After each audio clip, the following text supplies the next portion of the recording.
સમસ્ત સોનેચા પરિવાર, આ બધા સેવાભાવી છે. કોઈના નામ ના લઉં તો એવું ના લગાડતા, પણ સમસ્ત સોનેચા પરિવાર એ બધા ઉપર એ કૃપાવાળો જ પરિવાર છે. એટલે ગઈકાલે ઓલી આગળની પેઢીને યાદ કરી ને આ વખતે આજની પેઢીને, તો આજની પેઢી પણ એટલી સક્રિય છે સેવામાં.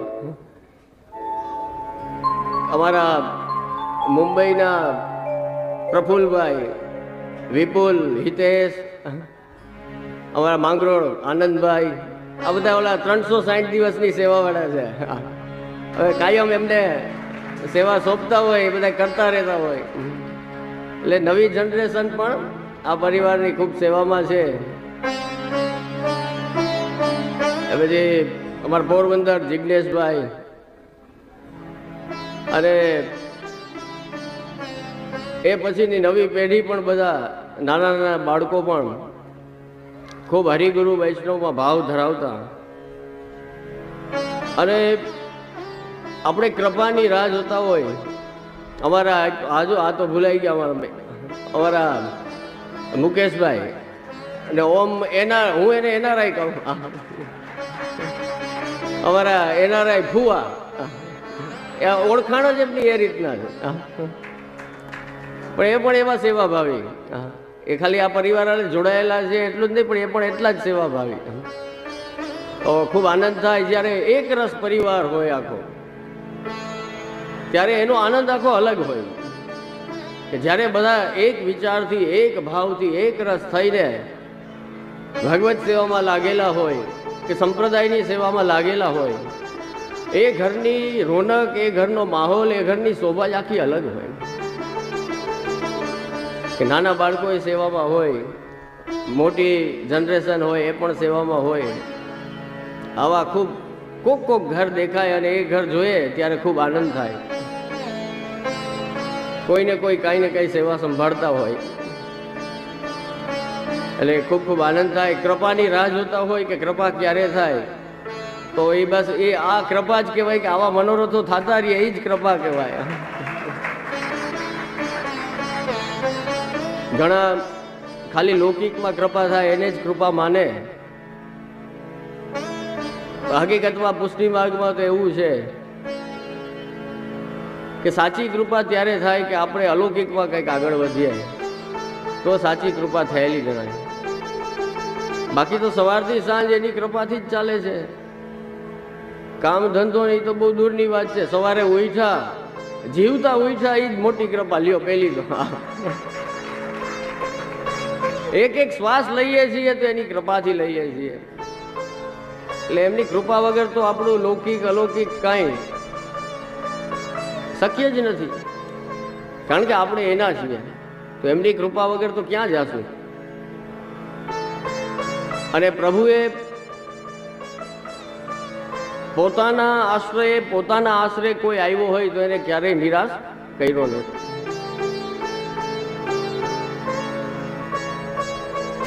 આજે સમય ખૂબ સીમિત છે. આજે માલા પેરામણીનો પણ ક્રમ છે. જે મુખ્ય મનોરથ વલ્લભભાઈ નું સ્મરણ કરીને, યાદ કરીને હરિગુરુ અને વૈષ્ણવ ત્રણેય માટે જે મનોરથ કરવામાં આવે માલા પેરામણી, આપણા વડીલ ની ઘણી બધી ઓળખાણ હોય છે, પણ એક વૈષ્ણવ તરીકેની ઓળખાણ હોય તો એ વૈષ્ણવ તરીકેનો આ મનોરથ છે કે એને યાદ કરવાનો. કે મારા પિતા કે મારા દાદા કે મારા માતા કે એ વૈષ્ણવ હતા ને, એને યાદ કરવાનો અવસર એટલે માલા પેરામણી. વૈષ્ણવી આત્મા તરીકે યાદ કરવાનો અવસર, એમના વૈષ્ણવી સંસ્કારને યાદ કરવાનો અવસર કે જે એમણે એમના પરિવારમાં આપેલા હોય. માલા પેરામણીમાં જાઉં ત્યારે એક વાત હું ખાસ કહું કે કદાચ તમે બધાએ સાંભળી હશે તો પાછી સાંભળી લ્યો, એમાં કંઈ નુકસાન જેવું નથી. પણ હું હંમેશા કહું છું કે લૌકિક વારસા તો બધાય હરખભેર સંભાળી લે, મા બાપ મૂકીને ગયા હોય, કોઈ અમુક વીઘા છોડીને જાય, 50 વીઘા દીકરા તને દીધા, 25 વીઘા આપ્યા, કોઈ ધંધો, કોઈ દુકાન, કોઈ ઘર, સાસુમાં સોનું મૂકીને જાય, દાગીના મૂકીને જાય, આ બધું છોડીને જાય અને એમના સંતાનો એ બધું વારસદાર તરીકે કે મારા પિતાની મિલકત ઉપર, મારા પિતાની સંપત્તિ ઉપર મારો પૂરેપૂરો હક છે એવી રીતના ભોગવતા હોય. પણ મારા વાલા,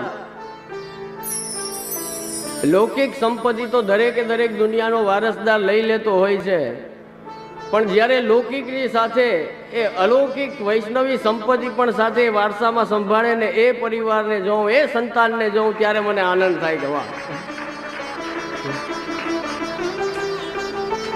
આપણી પરંપરાનું, આપણા કલ્ચર, આપણા ધર્મને આગળ લઈ જવાનું કામ આપણે જ કરવું પડશે. આ સંસ્કારો, જો ધર્મના સંસ્કારો આપણે આપણા બાળકોમાં નહીં નાખીએ તો કોઈ થોડી બીજું આવીને એમને સંસ્કાર આપશે, એ આપણે જ લઈ જવું પડશે. ઘરમાં દિવાળી ઉજવશું, ઘરમાં જન્માષ્ટમી ઉજવશું, ઘરમાં નંદ મહોત્સવ કરશું, ઘરમાં રામનવમી મનાવશું, એ બધું કરશું ને તો જ આપણા બાળકોને ખબર પડશે કે શ્રી કૃષ્ણ કોણ છે, શ્રી રામ કોણ છે, દિવાળી શા માટે મનાવીએ, હોળી શા માટે મનાવીએ, એની પાછળની ઐતિહાસિક કથાઓ, પુરાણોની કથાઓ બાળકોને ખબર પડે. તો આપણો પરિચય, આપણી ઓળખાણ એ કેનાથી થાય? એ આપણી આ સંસ્કૃતિને આગળ લઈ જવાથી થાય. આપણા કલ્ચરને, આપણા ટ્રેડિશનને એનાથી તો ઓળખાય કે આ ભારતીય સંસ્કૃતિ છે, કે આ ધાર્મિક છે. તો જ્યારે જ્યારે એવા પરિવારને જોઉં ત્યારે ત્યારે ખૂબ હૃદયમાં પ્રસન્નતા થાય કે નહીં, આ એક પેઢીએ ખાલી લૌકિક વારસો નથી આપ્યો, પણ સાથે અલૌકિક વારસો પણ આપ્યો છે. તો એ જ પરિવારના મનોરથ પ્રસંગે આપણે એકત્રિત થયા છીએ અને એમાં એમનો આ સત્સંગ સત્રનો સુંદર ભાવ, જે સેવા કરે છે, જેમના ઘરે ભગવત સ્વરૂપ બિરાજે છે, શ્રી મહાપ્રભુજી ગોસાઈજીની કૃપા છે, એ કેમ વધારે આનંદથી સેવા કરી શકે, ભાવપૂર્વક પોતાના પ્રભુને લાડ લડાવી શકે, એ એકમાત્ર હેતુ આ સત્સંગ સત્રનો છે.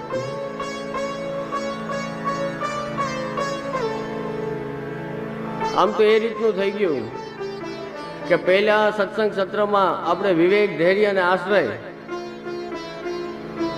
એને કેળવ્યા. શ્રી મહાપ્રભુજીની કૃપાથી આપણામાં વિવેક આવ્યો, આપણામાં ધૈર્ય આવ્યું, આપણો આશ્રય સિદ્ધ થયો, અને એ વિવેક, ધૈર્ય અને આશ્રય હૃદયારૂઢ થયા એટલે સેવા પ્રાપ્ત થઈને હવે સેવા ઉપર ઠાકોરજીની પ્રસન્નતા કેમ કરવી એનો સત્સંગ. તો આ ક્રમ પણ સુંદર સચવાઈ ગયો. એટલે સેવા કરવા વાળા વૈષ્ણવ ખાસ જે કાંઈ સમજાય એ સમજે અને પોતાના ઘરે નિત્ય પ્રભુને લાડ લડાવતી વખતે આનંદ લે, એ જ એકમાત્ર હેતુ છે. જે સેવા નથી કરી શકતા એમણે પણ બહુ નિરાશ થવાની જરૂર નથી. સેવાના બે કલ્પો છે આપણે ત્યાં. શ્રી આચાર્ય ચરણ આજ્ઞા કરે છે કે સેવાયામ વા કથાયામ વા યસ્યા શક્તિ દ્રઢા ભવે યાવત જીવમ તસ્ય નાશો ન ક્વાપી તિર્મતિર્મમ. આપ આજ્ઞા કરે છે કે સેવા કે કથા અથવા બંને, જેમની આસક્તિ દ્રઢ થઈ છે કોઈની કથામાં, કોઈની નામ સેવામાં ને કોઈની સ્વરૂપ સેવામાં, જે સેવા પણ ઠાકોરજીની કૃપાથી નભે છે કે થાય છે અને એની કૃપાથી સેવા કરતા કરતા એક દિવસ એમાં આસક્તિ દ્રઢ થઈ જાય કે સેવા વગર ચાલે નહીં, કથા વગર ચાલે નહીં, કીર્તન વગર ચાલે નહીં, સત્સંગ વગર ચાલે નહીં, એવી અવસ્થા જ્યારે થાય તો આચાર્ય ચરણ આજ્ઞા કરે છે કે એવા જીવના ભાવનો નાશ કદાપી થતો નથી, એનો ભાવ એમને એમ રહે. આવા કૃપાલુ આચાર્યના માર્ગમાં આપણે છીએ કે અદ્ભુત સેવા માર્ગ આપણને પ્રદાન કર્યો. જો વિચાર કરો તો મહાપ્રભુજી ગુસાઈજી પહેલા આપણે ભગવાન માટે કંઈક કરવું હોય તો શું કરી શકવાના હતા? તો કે યજ્ઞ કરો, પૂજા કરો, પૂજન કરો, હવન કરો, નિવેદ કરો, પંચોપચાર, ષોડશોપચાર જે બતાવેલું છે. તો કંકુ, અક્ષત, પુષ્પ, નિવેદ, ધૂપ, દીપ, આરતી, એ બધું ત્યાં સુધીની એક મર્યાદા હતી આપણે કે આપણે પૂજા પ્રકાર, પૂજા કે અર્ચન આપણે કરી શકીએ.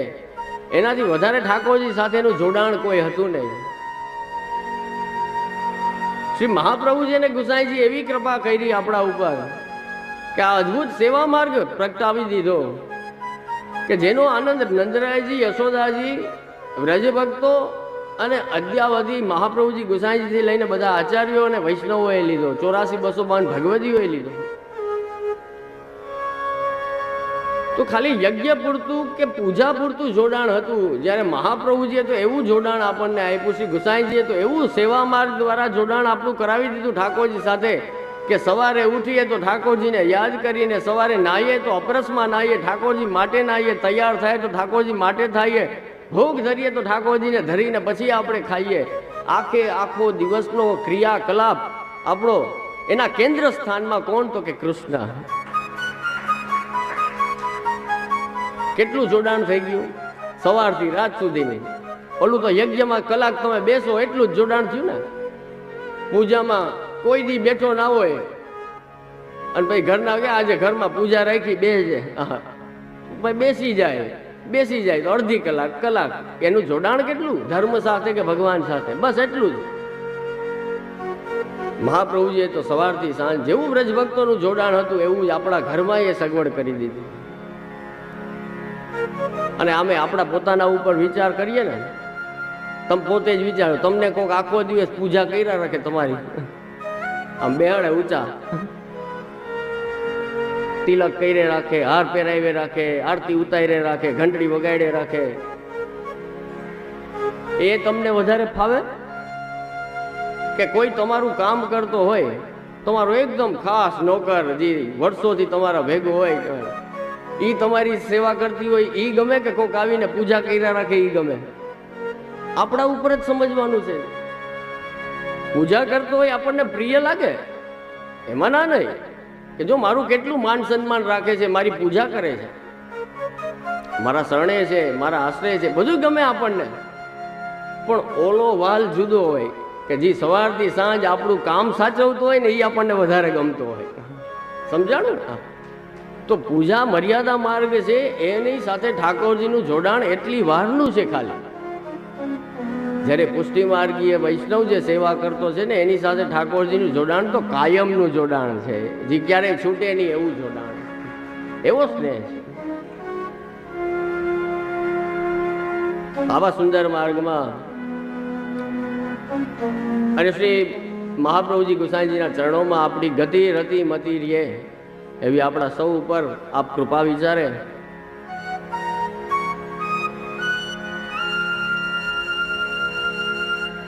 આપણા શિબિરના ક્રમના આપણે જન્માષ્ટમી, પ્રભુનું પ્રાગટ્ય, પ્રભુની બાલલીલા, પલના, સ્વામીજીઓના ભાવ, મુખ્ય સ્વામીજી શ્રી રાધાજી ના સ્વરૂપ વિષયક અને ત્યારબાદ દાનલીલા સુધીનો ક્રમ ગઈકાલે સુધી આપણે યથામતી સમજવાનો પ્રયાસ કર્યો. આજે એનાથી આગળ વધીએ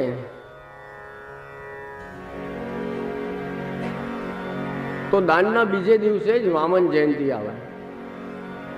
આપણે ત્યાં 4 ભગવદ અવતારોની જયંતિ મનાવવામાં આવે છે: શ્રી રામ, શ્રી કૃષ્ણ, શ્રી નરસિંહ અને શ્રી વામનજી. કારણ કે બધાએ પુષ્ટિ કાર્યો કરેલા છે. નરસિંહજીનું પ્રાગટ્ય સ્પેશિયલી પ્રહલાદજી માટે થયું, એટલે પુષ્ટિ કાર્ય.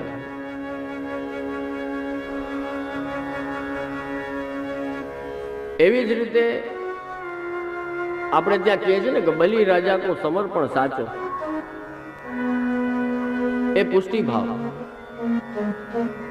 એમણે સંકલ્પ કર્યો, જાણતા હતા એમના ગુરુ, દાનવોના ગુરુ શુક્રાચાર્ય બાજુમાં હતા.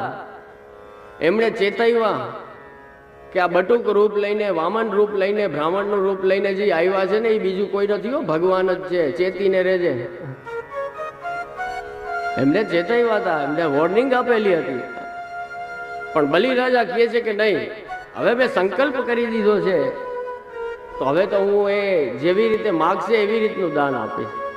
અને પછી ભગવાને 3 ડગ, માત્ર 3 ડગલા માંગ્યા, અને 2 માં તો બધું મપાઈ ગયું.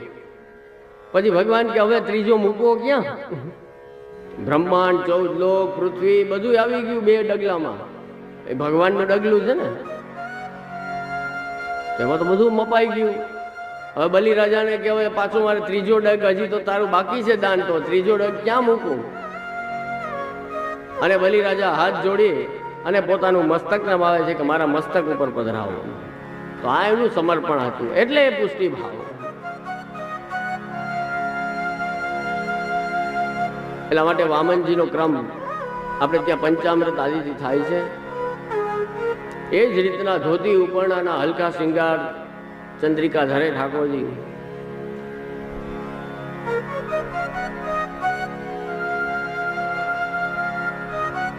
તો એ વામન દ્વાદશી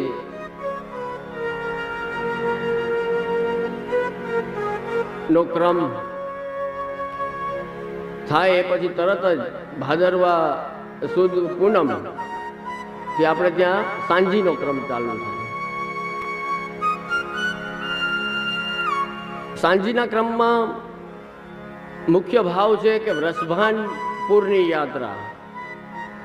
વૃષભાનજીનું ગામ છે, એની યાત્રા એ આખો સાંજીનો ક્રમ છે. સ્વામીજી ત્યાં પોતાને ત્યાં સુંદર સુંદર મજાની સાંજી બનાવે છે,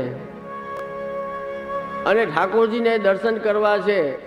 તો હવે સાંજીનો ક્રમ છે બધો સ્ત્રીઓનો, તો કરવું શું? તો આપ પોતે સખી ભેખ લઈ, સખીનો વેશ ધારણ કરી અને પછી ત્યાં પધારે છે. સુંદર ભાવના કીર્તનો છે કે હરી તુમ કોણ હોરી બનવે ફૂલવા બિનન હારી. અને પછી ફૂલ વીણી વીણીને પ્રભુ એ પોતાના ભક્તોના મનોરથ પૂર્ણ કરવા પધારે છે. અને આપણે ત્યાં સેવાક્રમની અંદર સાંજીના ઓઠા હોય છે. તો છેટ આખી યાત્રા, એ સમય છે ને આપણો ભાદરવાનો, એ વ્રજમાં જઈને યાત્રા કરવાનો છે.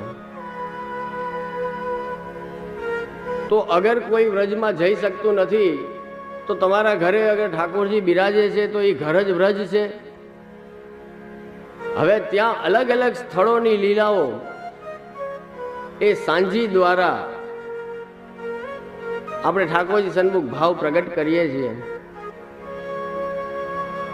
અને છેલ્લે કોટની સાંજી થાય ત્યારે તમામે તમામ જે કંઈ બાકી રહી ગયું એ તમામ લીલા, એટલે સંપૂર્ણ ભગવદ લીલા 15 દિવસમાં એ સાંજીના ક્રમમાં આપણે ત્યાં આવે છે. વધારે વિસ્તારથી ખૂબ થઈ શકે એમ છે, પણ આપણે આગળ જવું છે. અને મને કાલ કોઈ વૈષ્ણવે કહ્યું કે જે ઘણાય મનોરથ મને કાલે કહ્યા, કોઈ કે રાસ ઉપર તો બોલજો જ, કોઈ કે ગોવર્ધન લીલા ઉપર તો બોલજો જ, કોઈ કે હોરી ઉપર કે બાકી ના રહી જાય. હવે આમાં તો કેટલેક પૂરું કરવું, એટલે જેટલું થાય એટલું કરીએ. આપણે આગળ વધીએ. એ સાંજીનો ક્રમ પૂર્ણ થયે આપણે ત્યાં નવવિલાસનો ક્રમ આવે છે. આ આસો સુદ એકમ થી નવરાત્રિનો પ્રારંભ થાય. એના મર્યાદા ભાવ ઘણા બધા છે, જે તમને ખ્યાલ જ હશે. પુષ્ટિ ભાવ એ છે આપણો. મર્યાદામાં તો સ્વાભાવિક શક્તિની ઉપાસના છે, શક્તિ સંચય કરવાના દિવસો છે. શાસ્ત્રની રીતના જે ચૈત્રની અને આશ્વિનની નવરાત્રિ છે એ દિવસોમાં કોઈ સાધના કરતા હોય, કોઈ જપ તપ કરતા હોય, કોઈ અનુષ્ઠાન કરતા હોય, કોઈ મંત્ર બોલતા હોય તો એના અનેક ગણું વધારે ફલ મળતું હોય છે. એ એવા બધા પુણ્યકાલના અવસરો છે. જેમ કે ગ્રહણ છે, ગ્રહણનો સમય છે, એમાં તમે આડે દિવસે જે ભગવદ નામ લેતા હો એના કરતાં વિશેષ કેટલાય ગણું ફલ તમને ગ્રહણમાં મળે. નવરાત્રિ પણ એવી જ રીતનો ક્રમ છે કે તમે તમારા ઈષ્ટ જે હોય તો આપણે ત્યાં વિશેષ કરીને શ્રી યમુનાજીનો ભાવ કરવામાં આવે છે. અને યમુનાજી આપણી ઉપર કૃપા કરે તો આપણે અલૌકિક રીતે શક્તિ સંપન્ન થાય. અને અલૌકિક રીતે શક્તિ સંપન્ન થાય તો આપણે ઠાકોરજીનું સારી રીતે સુચારું વ્યવસ્થા કરી શકીએ. એ ભાવ આપણે ત્યાં છે. નવવિલાસમાં જુઓ, સૌથી પહેલા આપણે પેલા વાવીએ છીએ પહેલે દિવસે જ્વારા, એના પ્રથમ દિવસે અંકુર ફૂટે છે. એવી જ રીતે અહીં બતાડ્યું છે કે જેવ ઠાકોરજીને સ્નેહ કરે છે ને તો આ પ્રથમ દિવસે આ જે રોપણી થઈ છે ને એમાંથી અંકુર ફૂટ્યા છે. આ સ્નેહના અંકુર ફૂટ્યા છે અને એ પ્રેમના અંકુર ફૂટે અને ધીરે ધીરે ધીરે બધા સ્વામીજી અલગ અલગ અલગ ભાવથી દરરોજ વસ્ત્ર, શિંગાર, સામગ્રી એ બધો ક્રમ કરીને આપણે નવવિલાસના કીર્તનો જોઈએ તો એમાં આપણને દર્શન થાય કે ઠાકોરજીને રીઝવવા માટે, ઠાકોરજીને પ્રસન્ન કરવા માટે વિવિધ પ્રયત્નો એ બધા ગોપીજનો દ્વારા અને સ્વામીજી અને બધા અલગ યુથના સ્વામીજી, સહચરી એ બધા સ્વામીજીઓ સાથે મળી ગોપીજનો ઠાકોરજીને રીઝવવા માટે સ્નેહથી પ્રયત્ન કરે છે. પ્રથમ વિલાસ, દ્વિતીય વિલાસ, તૃતીય વિલાસ, ચતુર્થ વિલાસ એમ કરતાં કરતાં 9 વિલાસ થાય અને છેલ્લે દિવસે દશેરા થાય.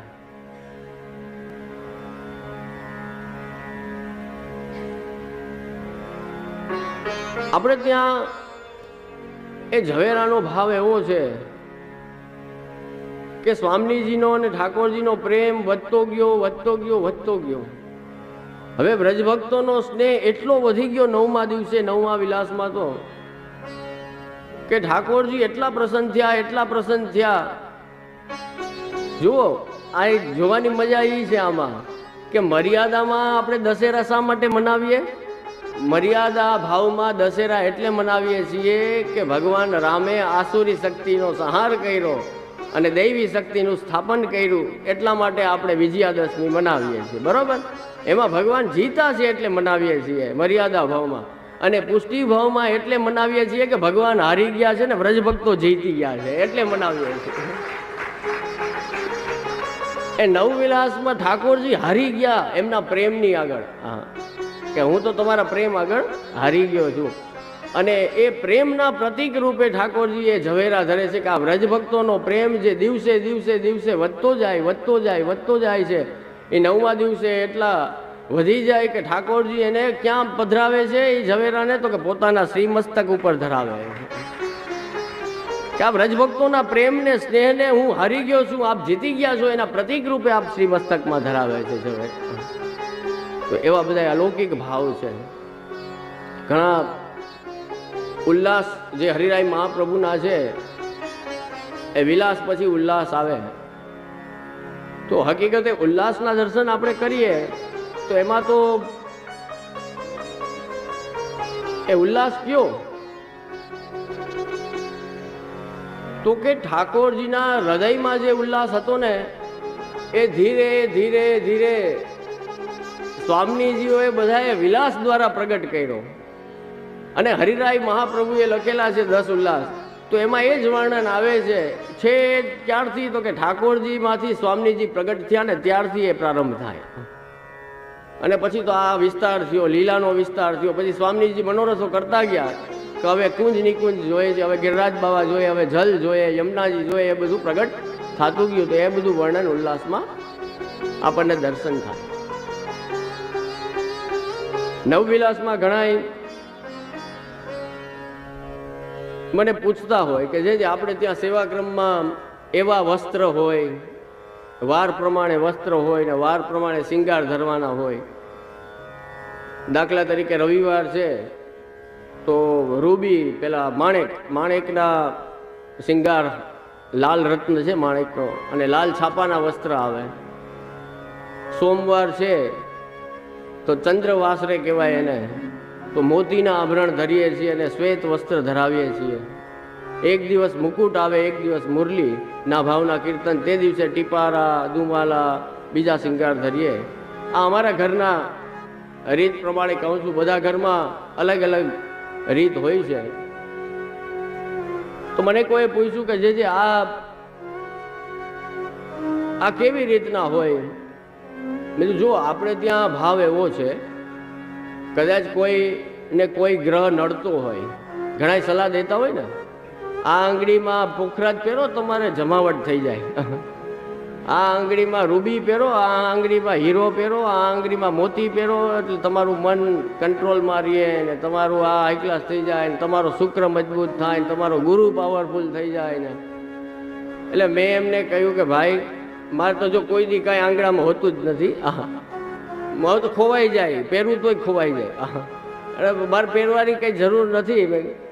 અમારે છે ને, મેં કીધું જુઓ, આજે આ બધા વૈષ્ણવ નહીં કહું તમને, તમને કદાચ કોઈ કઈ સલાહ દેતું હોય ને, ઘરે ઠાકોરજી અગર બિરાજતા હોય, કૃપા કરીને તમારા ઘરે ઠાકોરજી બિરાજે, અને બહુ મનમાં એમ થતું હોય ને કે શનિ નડે જ ને, મંગળ નડે જ ને, બુધ નડે જ ને, ગુરુ નડે જ ને, તો આપણે કંઈ પહેરવાથી ફાયદો થાય ના થાય એ તો નક્કી નહીં. આપણે કદાચ અહીંયા એ રત્નને પહેરીએ, એ આપણને શરીરમાં સ્પર્શ કરે ને એ આપણને ફાયદો કરે ના કરે એ તો નક્કી નથી ને. કોઈને કરે, કોઈને ના એ કરે, એની ઇફેક્ટ થવી હોય તો થાય, ના થવી હોય તો ના થાય. પણ તમારા ઘરે તમારા પ્રભુ બિરાજે છે ને, તમને જે ગ્રહ નડતો હોય ને એ રત્ન લઈને એના શિંગારમાં ધરાવી દો એટલે એના બાપને સીધું થવું પડે. એ ગ્રહના બાપને સીધું હલવું પડે, કારણ કે ઓલા બાપે ધરી લીધું. તમારા સેવા કરવું છે એને ધરી લીધું.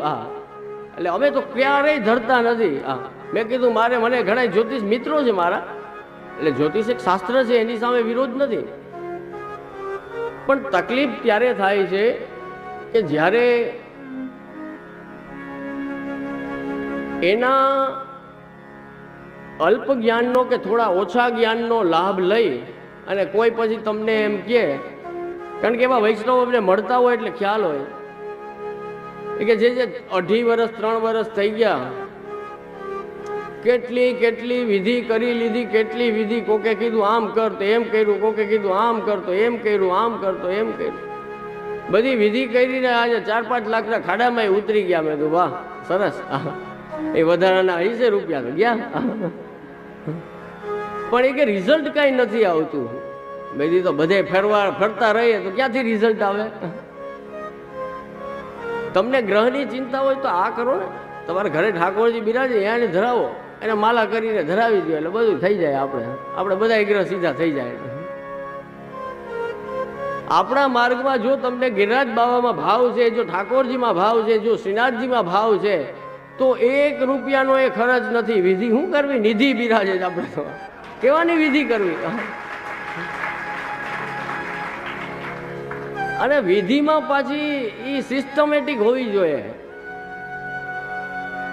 એક જણો જુદી રીતના કરાવે, એક જણો જુદી રીતના કરાવે, તો માનવું કોનું? ને વિધિ જો રીતપૂર્વકની નથી થઈ તો તમને પરિણામ નહીં આવે. એ શાસ્ત્ર કહે છે વિધિ વિધાનપૂર્વકનું કર્મ થાય તો જ તમને એનું ફલ મળે. તો એ તો અભાવ છે, આજે થતું નથી. ને તમે તો કાંઈ સાંભળતા નથી, બ્રાહ્મણ હું બોલી જાય. તમારે તો રિઝલ્ટથી મતલબ છે, હાલ ભાઈ આવ કરાવી નાખે એટલે પૂરું થાય. તો તમે તો ગંભીર છો નહીં, તમે તો સિરિયસનેસથી સાંભળતા નથી. ઓલો હું લઈ કે લખાવી ગયો બધું, સંસ્કૃતમાં બોલી ગયો બધું, કેટલું તમે તો ખબર નથી તમને. એટલે આપણે ત્યાં એ બધી વિધિ કરવા કરતા આપણા સેવ્ય પ્રભુની સેવામાં જો બરાબર ધ્યાન દઈએ અને ગિરિરાજ બાવામાં ભાવ આપણો હોય તો ગિરિરાજ બાવાને એવી રીતની વિનંતી કરો કે પ્રભુ આ લૌકિક કષ્ટ આવ્યું, લૌકિક સમસ્યા આવી, પણ મારે કરવું તો છે આપનું ભજન જ, પ્રભુની સેવા જ કરવી છે, તો મારી ભગવત સેવા, મારા ભજનમાં આ વિક્ષેપ નાખનારી સમસ્યા છે એ આપની કૃપાથી જરૂર દૂર થઈ જશે, મને વિશ્વાસ. અને સમસ્યા દૂર થઈ જાય, દુઃખ દૂર થઈ જાય તો એ પ્રભુ એવી કૃપા રાખજો કે હું પાછો ભટકી ના જાઉં, આપના શરણે જ રહું ને આપની સેવા જ કરું. એવું માગવું હોય તો આવી વિનંતી કરાય તો ગિરિરાજ બાવાને આનંદ થાય. નહીં તો માગવા વાળા તો આખી દુનિયામાં જો હરિયાણા ને પંજાબ ને દિલ્હી ને કેટલાય આવે છે. લાલો લાભ વગર થોડી લોટે. આ બધા દોડી દોડીને આવે છે ગિરિરાજજી સન્મુખ, તો કાંઈક ગિરિરાજ બાવા આપતા હશે તો આવે છે ને. લાખો લાખો લોકો પૂનમની પરિક્રમા કરે, એ કોઈ વૈષ્ણવ નથી હોતા. એટલે હું તો કહું જ છું કે ગિરિરાજજી યમુનાજી સન્મુખ જાવ ને, હવે બીજા મર્યાદા માર્ગી એટલા વધી ગયા, હવે તો શ્રીનાથજીમાં વધી ગયા. શ્રીનાથજીમાં મર્યાદા માર્ગી એટલા, ગિરિરાજજીમાં એટલા, યમુનાજીમાં એટલા. પણ આ બધા સ્વરૂપોની સામે જ્યારે મહાપ્રભુજીનો સેવક છે ને, ત્યારે આપ પ્રસન્ન થઈ જાય કે વાહ આવ્યો. દુનિયા આખીના લાખો જીવો આપની શરણે આવે છે, આપની સન્મુખ થાય છે, પણ જ્યારે મહાપ્રભુજી ગુસાઈજીનો કોઈ પુષ્ટિ માર્ગીય જીવ આવે છે ને, ત્યારે ગિરિરાજ બાવાને એમ થાય કે આ મારો આવ્યો, આ તો આપણો આવ્યો, એમ થાય. તો આપણે એ છીએ. હવે આપણે આપણું લૌકિક ગિરિરાજ બાવા પાસે કહીએ તો ગિરિરાજજીને એમ થાય ને કે આ હતો મારો, પણ દુસંગ લાગી ગયો. એટલે એના થઈને રહીએ તો બધાય આપણા હાથમાં જ છે. જો એનું કારણ કહું, મને વિધિમાં શ્રદ્ધા નથી એનું કારણ નથી. સમસ્યા એ છે, હું તમને એક દાખલો આપું. કોઈ કંઈક બહુ મોટું પાપ કરીને આવ્યો હોય, અને શું એ પાપનું કર્મ એમને છૂટી જાય? ભોગવા વગર છૂટી જાય? કોઈ તમને આવીને કે 5000ની વિધિ કરાવી દો એટલે શું તમે એ પેલા કર્મ જે પાપ કરીને આવ્યા એમાંથી છૂટી ગયા? તો પછી જેટલા ક્રિમિનલ છે બધાએ વિધિ જ કરવી જોઈએ, તો ફ્રી થઈ જાય. એવું નથી મારા વાલા, મને તો ગણિત સમજમાં નથી આવતું. માણસ એના કર્મમાંથી ક્યારેય છૂટતો નથી. તમે સારું કરશો તો સારું સામે આવવાનું જ છે, અને ખરાબ કરશો તો એ ખરાબ સામે આવવાનું જ છે. અત્તર લગાડશો તો સુગંધ આવવાની જ છે, અને ગટરનું ઢક્કન ખુલી ગયું હોય તો વાસ નીકળે ત્યાંથી. આપણે ગંધાતા રહેવું છે કે સુગંધીદાર રહેવું છે એ આપણા કર્મો નક્કી કરે છે. આપણા કર્મ જ એની સુગંધ ફેલાવે છે. એટલે જ સારા લોકોના સત્કર્મો હોય ને તો પેઢીઓ સુધી એને લોકો યાદ કરતા હોય કે ના, એ સારી વ્યક્તિ હતી ને, સારા કામ કરી ગઈ. એની સુગંધ જોવો તમે કેટલા વર્ષો પછી પણ આવતી હોય. એમ સારું કરશો એની સુગંધ આવવાની જ છે, અને ખરાબ કરશો એની દુર્ગંધ હંમેશા આવવાની. એટલે ખાસ હું કહું, ભલે ઊંચા વૈષ્ણવ બનો, સારા વૈષ્ણવ બનો, પણ સૌથી પહેલા સારા માણસ બનવો ને એ બહુ જરૂરી છે. સારા માણસ બનવો. બધા માતા પિતાને પણ હું ખાસ કહું કે તમારા બાળકો ભલે CA થાય, ડોક્ટર થાય, IAS થાય, IPS થાય, સારામાં સારી ઊંચામાં ઊંચી એક્ઝામ ક્રેક કરે અને ખૂબ આગળ વધે, એમાં મારી ખૂબ શુભેચ્છા છે. પણ એ વ્યક્તિ સારો બને ને એ ખાસ ધ્યાન રાખજો. આજે મા બાપ એક રેસ લાગી છે, મારો દીકરો મોટો ઓફિસર બને, મારો દીકરો ભણી ગણીને ખૂબ હોશિયાર થાય, મારો દીકરો મોટો બને, મારી દીકરી મોટી થાય. એ મોટી જગ્યા ઉપર પહોંચાડો એ ખૂબ આનંદની વાત છે, એમાં મારી શુભકામના છે. પણ સાથે સાથે મોટાની સાથે એ સારો બને ને એ પણ એટલું ધ્યાન રાખજો. તો ગામને કામ લાગશે, નહીં તો ગામ ગાળો દેશે. આનો દીકરો આવો પાઈકો. રાજી થવું જોઈએ ગામ કે વાહ ધન્ય છે આના માતા પિતાને, આ સંતાન આખા ગામનો ભાર લઈને ફરે છે, સમાજ માટે વિચારે છે. આવા સંતાનો તૈયાર કરો, આવી વ્યક્તિઓ તૈયાર કરો. અને એમાંય કોક કે ને મને જ્યારે આવીને કરે એ આપણા વૈષ્ણવ છો, ગામ માટે આટલું કરે, એટલે મારી સાથે આમ ગજગજ ફૂલી જાય, વાહ મારો વૈષ્ણવ, વાહ આ આપણો વૈષ્ણવ. બધાય સારા કામમાં આગળ ઊભો એ આપણો વૈષ્ણવ. તો નવવિલાસ એની ભાવનામાં આપણે તો દરરોજે દરરોજ ઠાકોરજીને જો એવા જ આભરણ અને એવા જ વસ્ત્ર અને શિંગાર ધરાવી દઈએ છીએ. પછી આખું વર્ષ તમારે ઉપાધિ નહીં કરવાની, ઓલો ગ્રહ ને આ ગ્રહ ને આ ગ્રહ, ત્યારે બધું ધરાવી જ દીધું છે આપણે ઠાકોરજીને.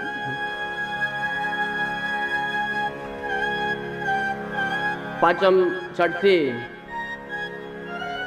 આપણે ત્યાં ભોગ અને સંધ્યા આરતીમાં કરખાના પદો બોલાય, જે રામચંદ્રજીની રામલીલાના કીર્તનો છે.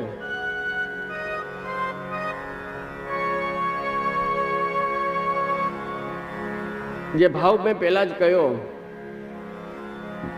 કે આસુરી શક્તિ ઉપર આપણી દૈવી શક્તિનો વિજય એ મર્યાદા ભાવથી આપણે દશેરા મનાવીએ છીએ.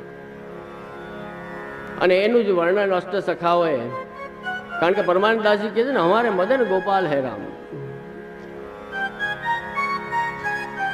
અને મહાપ્રભુજી તો ત્યાં સુધી શ્રી રામચંદ્રજી માટે કહે છે કે અસ્મત પ્રભુ સમોમયા, મારા પ્રભુના સમાન જ રામચંદ્રજી છે, એમાં કોઈ ભેદ નથી.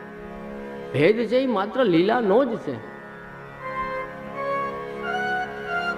ઘણા બધા સમજતા ના હોય કે ભગવાને સીતાજીની કસોટી કરી, અગ્નિ પરીક્ષા કરી, આ કેવું કહેવાય? ભગવાન થઈને આમ એને સંદેહ હતો? નહીં, બિલકુલ નહીં. તો તમે રામાયણ વાંચી નથી હજી. રામચંદ્રજીને સીતાજીમાં જરા એક અંશ માત્ર એ સંદેહ નહોતો, આટલો એ સંદેહ નહોતો. પણ આપે મર્યાદા લીલા કરવાની છે. આપે સંકલ્પ લીધો છે કે હું આખું જે મર્યાદા પુરુષોત્તમ આપ કહેવાય ને, તો કે આ જીવન હું મર્યાદાનું પાલન કરીશ, શાસ્ત્રની મર્યાદાઓનું પાલન કરીશ. તો આપને કઈ સીતાજીમાં પ્રોબ્લેમ નથી દેખાણી.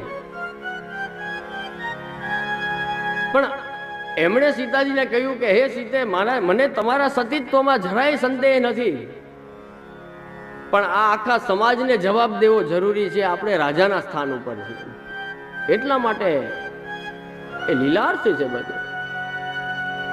એ વનવાસ ઘણા એને એમ થાય કે લે ભગવાન થઈને વનવાસ, આપે એ પાલન કર્યું.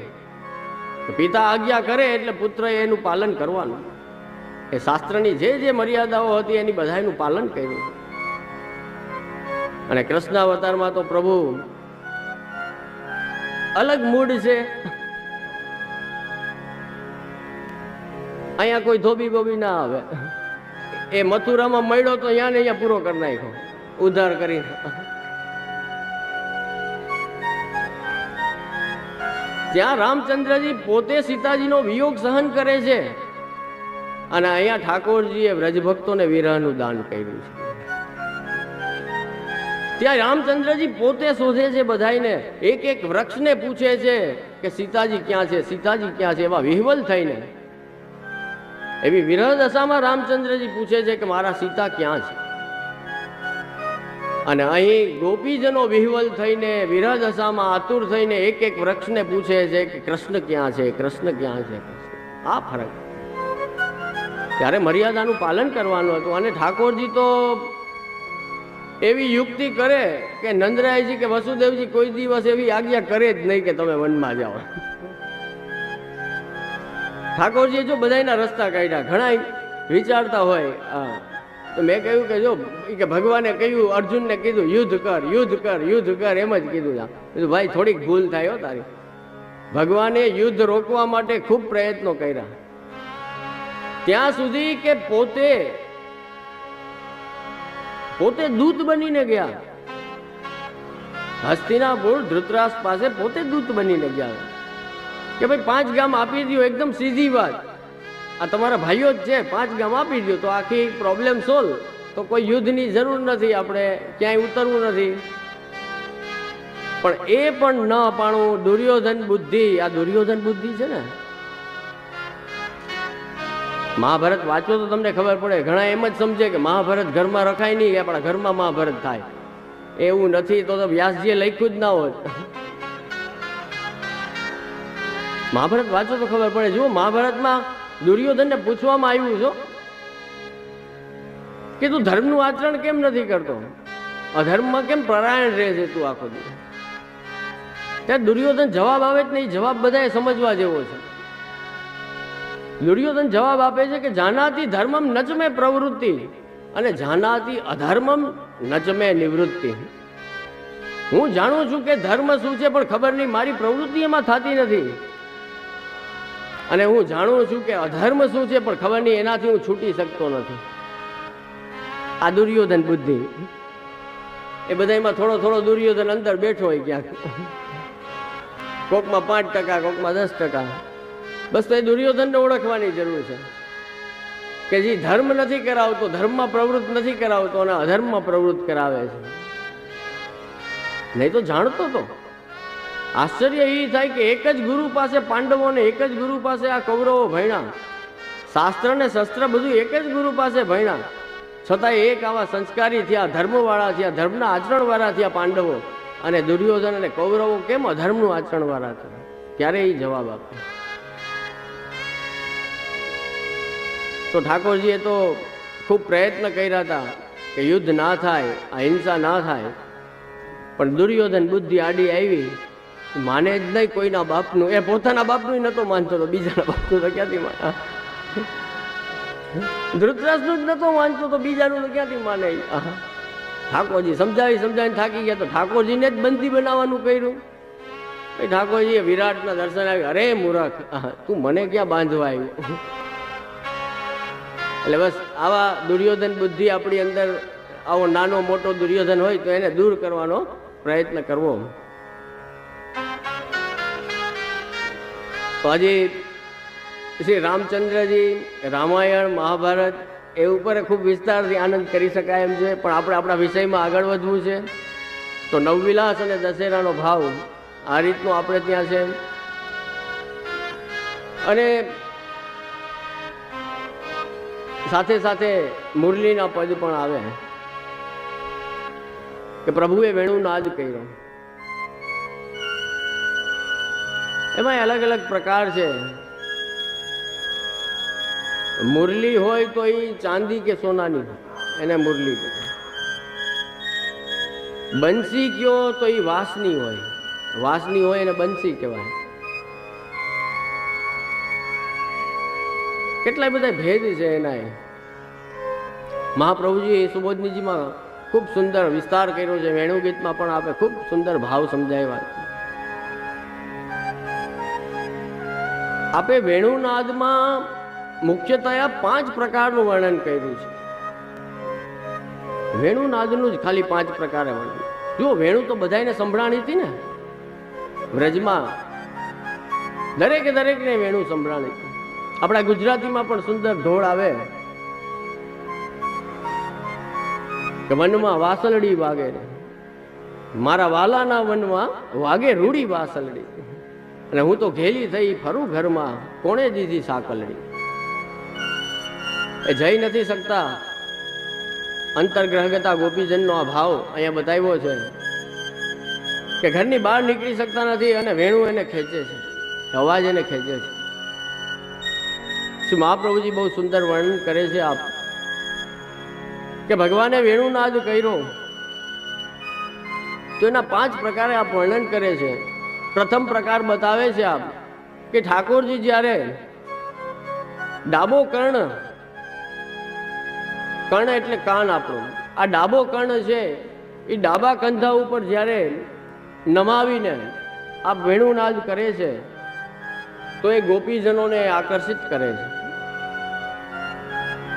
જ્યારે પ્રભુ જમણો કર્ણ જમણા સ્કંદ ઉપર પધરાવે છે, જમણા ખંભા ઉપર પધરાવે છે અને પછી વેણુનાદ આપ કરે છે, ત્યારે ગોપ બાલકો, ગ્વાલ બાલોને આકર્ષિત કરે છે. જો ખાલી સ્થિતિ ફરે છે એમાં પણ પ્રભુને ક્યાં મેસેજ પહોંચાડો છે ત્યાં પહોંચે છે. સ્થિર સમાન ઉભા રહીએ જ્યારે, ત્યારે વેણુનાદ કરે આપ. સ્થિર ઉભા રહીને ત્યારે ગોપીજનો અને ગ્વાલ બાલ બંનેને આપ આકર્ષિત કરે છે. જ્યારે ડાબો કપોલ એટલે કે ડાબો ગાલ, પેલો કર્ણ હતો આ ગાલ, ડાબો ગાલ જ્યારે ડાબા ખંભા ઉપર આપ નમાવીને નેત્ર ઊંચા કરે અને પછી આપ વેણુનાદ કરે છે તો દેવતાઓની પત્ની, દેવાંગનાઓ હોય છે એ આકર્ષિત થાય છે કે અરે આવી વેણુ કોણ વગાડે. કેટલું સુંદર વર્ણન મહાપ્રભુજી કર્યું છે. 5મો ક્રમ આપ બતાવે છે કે જમણો ગાલ જમણા સ્કંદ ઉપર પધરાવે છે પ્રભુ જ્યારે, અને નેત્ર નીચા કરીને પછી વેણુ વગાડે છે તો પાતાલ કન્યાઓ છે ને એ આકર્ષિત થાય છે. આપણે ત્યાં કહે છે ને, વેણુ સ્વનાનંદિત પન્નગારી, રસાતલા નૃત્ય પદ પ્રચારી. આપણે આપણની ચિંતા કરે, ભગવાન તો જો ઉપરના લોક નીચેના લોક બધાની ચિંતા કરે. આપણે તો આપણું ઘર ને આપણું કુટુંબ ને આપણી દુકાન ને આપણો પરિવાર, આપણું પૂરું, બસ એટલામાં જ રમીએ. પ્રભુ તો એક એકનો વિચાર કરે છે. લૌકિક કોઈની વેણું વાગતી હોય, કોઈ બંસી વગાડતું હોય, કોઈ વાદ્ય સંગીતના વગાડતું હોય ને બહુ સારો કલાકાર હોય, ઊંચો કલાકાર હોય તો આપણે મુગ્ધ થઈ જાય છે કે વાહ શું સંગીત વગાડે છે. જ્યારે સાક્ષાત ઠાકોરજી પોતે વેણુનાદ કરતા હોય એમાં તો પછી મારા વાલા શું બાકી રહે.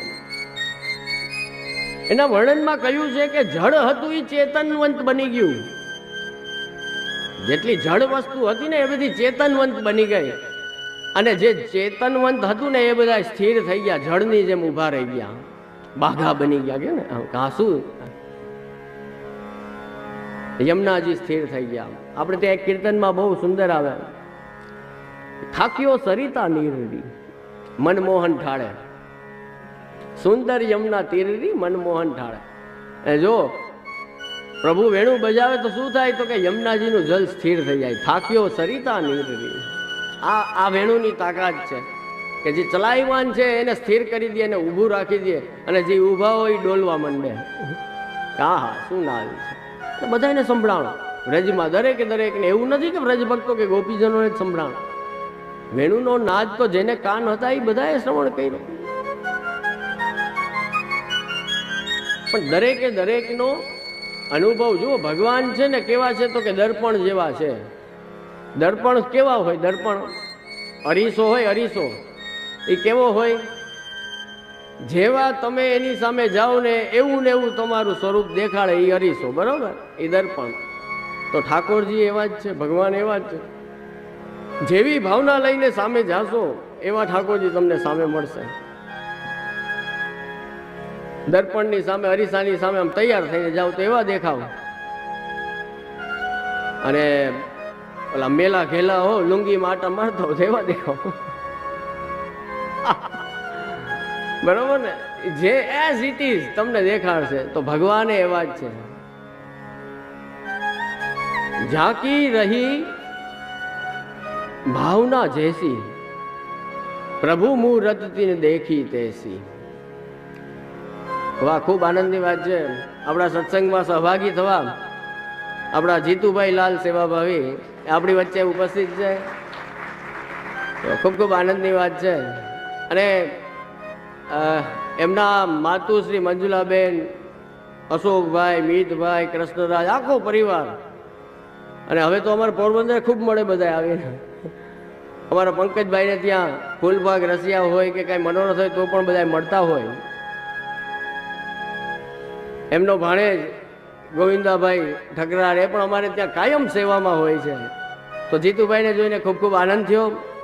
એમના ખૂબ પરિવારને અભિનંદન સાથે આશીર્વાદ આપું છું કે આવો ને આવો સેવાભાવી પરિવાર રહે, કે જે ધર્મ માટે અને સમાજ માટે વિચાર કરતા હોય.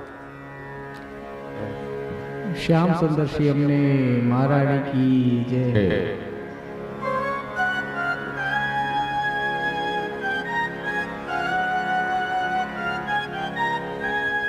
આજે પ્રભુના વેણુનાદની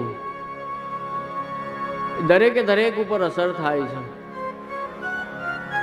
ગ્વાલ બાલો પર એરીતરી થાય છે, ગાયો પોતે ડોલવા માંડે છે.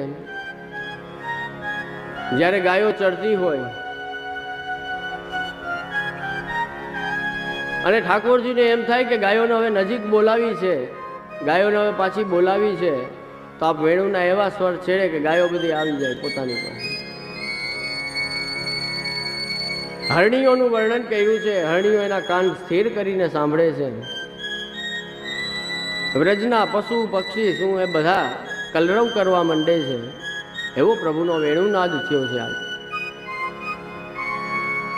અને વેણુનાદ દ્વારા પ્રભુ બધાને પોતાની પાસે ખેંચે છે.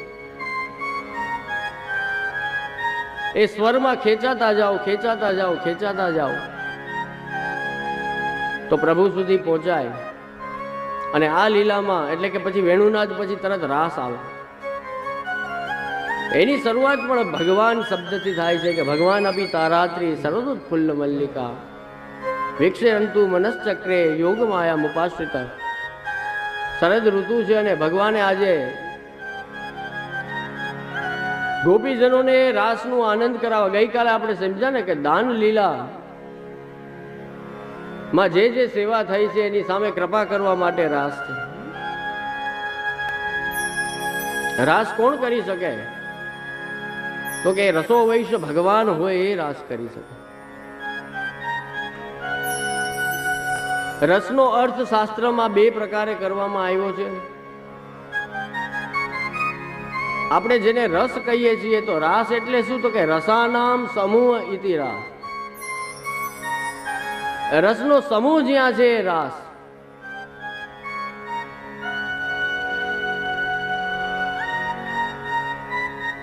રસનો એક અર્થ શાસ્ત્રકારોએ કર્યો છે કે સ્વાદ. આપણે જેને સ્વાદ, ઇન્ટરેસ્ટ કહીએ ને, ઇન્ટરેસ્ટ, એનું નામ રસ.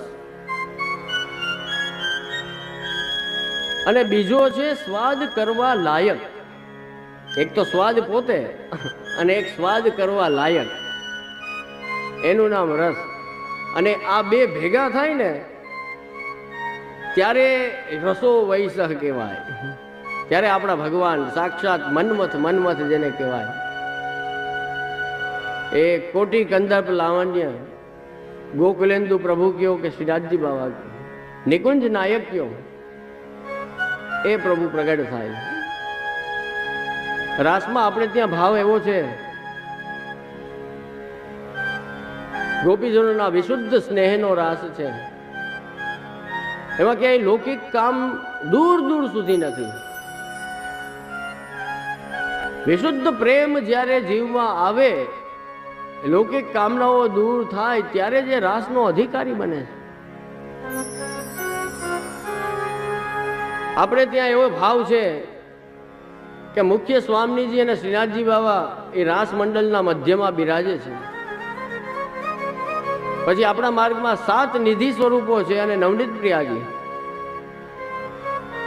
તો વચ્ચે શ્રીનાથજી બાબા અને સ્વામીજી છે, એમને ફરતું 8 સ્વરૂપો અને 8 ગોપીજનોનું મંડળ છે. દ્વે ગોપી, બીચ માધવ જે કે બે ગોપીજનો છે અને વચ્ચે એક સ્વરૂપો. તો નવનીત પ્રિયાજી નાથ દ્વારા બિરાજે છે. અને પછી 7 નિધિ સ્વરૂપો શ્રી મથુરાધીશજી, જે દરરોજ આપણે જેમનું મંગલાચરણમાં સ્મરણ કરીએ છીએ, શ્રીનાથજી, નવનીત પ્રિયાજી અને 7 નિધિ. તો મધ્યમાં શ્રીનાથજી બાબા અને સ્વામીજી, અને પછી 8 ઠાકોરજીના સ્વરૂપનું મંડળ છે, એ આપણા માર્ગના 8 નિધિ સ્વરૂપો. ત્યાર પછી 16નું મંડળ છે, ત્યાર પછી 32નું મંડળ છે, ત્યાર પછી 64નું મંડળ છે. તો આવી રીતનો એ ક્રમ વધતો જાય છે. રાસ ઠાકોરજીએ 2 સ્થાન ઉપર કર્યા છે, એક વૃંદાવનમાં યમુનાજીની પાસે અને ચંદ્ર સરોવરમાં ગિરિરાજજીની પાસે. એનાથી એમ સમજવાનું છે કે જો રાસના અધિકારી બનવું હોય તો ગિરિરાજજી કે યમુનાજીની કૃપા વિના એ શક્ય નથી. ગિરિરાજજી અને યમુનાજીનું સામીપ્ય લ્યો, સાનિધ્ય લ્યો, એમની કૃપા પ્રાપ્ત કરો તો ક્યારેક ભાગ્ય ખુલશે ને રાસના અધિકારી બનશે. ગોપીજનો પણ જ્યારે ભગવાન અંતર ધ્યાન થઈ ગયા તો યમુનાજીના તટ ઉપર જાય છે. જ્યારે અતિ વિરહ દશામાં આવી ગયા છે ગોપીજનો, તો ત્યારે રાસ પછી પણ તો ક્યાં જાય છે? તો યમુનાજીના તટ ઉપર જાય છે કે યમુનાજી કૃપા કરે તો તરત ઠાકોરજી પ્રાપ્ત થઈ જાય. સદા વ્રજનાથ ઇન સંગ ડોલે, એવા સ્વરૂપો છે આપણા. અનેકવિધ કીર્તનો છે રાસના. અને સેવા ક્રમમાં તો 8 કીર્તન સન્મુખમાં ગવાય છે. પછી પૂરી પૂરણમાસી, એમાં આરતીનો ક્રમ આવે. અને પછી ટેરો આવે ત્યારે જે દૂધ પૌવાની ખીર ધરીએ આપણે ચાંદનીમાં, પ્રભુને જે રાસની સજાવટ થઈ હોય શરદની, એમાં ખીર ધરીએ છીએ આપણે. ત્યારે ઓટમાં પાછા 8 કીર્તન, એટલે 16 કીર્તનનો ક્રમ આપણે ત્યાં સેવાક્રમમાં છે. નંદાસજીએ રાસ પંચાધ્યાયી ઉપર જે લખેલું છે એ પણ ગાવાનો ક્રમ તે દિવસમાં છે. કે આપે વ્રજ ભાષામાં એ સુંદર રાસ પંચાધ્યાયી નું ભાષાંતર કર્યું છે.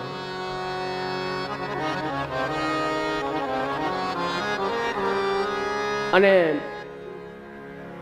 એ રાસનો અનુભવ ત્યારે તો વ્રજભક્તોને થયો જ, પણ એ જ સારસ્વત કલ્પની લીલા ફરી પાછી આ કલિકાલમાં આ વૈવસ્વત મન અત્યારે જે ચાલે છે વૈવસ્વત મન્વંતર છે અને એનો 28મો કલયુગ છે. બ્રહ્માના એક દિવસમાં 1000 વાર 4 યુગ નીકળી જાય તો એ રાઉન્ડમાં પાછો 28મો કલયુગ છે. તો એ 28મો કલયુગ અત્યારે ચાલે છે. એમાં એ સારસ્વત કલ્પની રાસની લીલા પાછી પ્રગટ કોણે કરી? તો કે શ્રી વલ્લભે પાછી પ્રગટ કરી એ લીલા.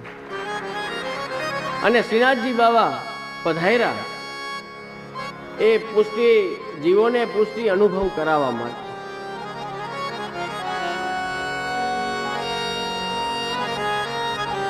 ત્યારબાદ ગુસાઈજી અને ત્યારબાદ અત્યાર સુધીના પ્રવર્તમાન આચાર્યો બધાએ એટલી કૃપા કરી.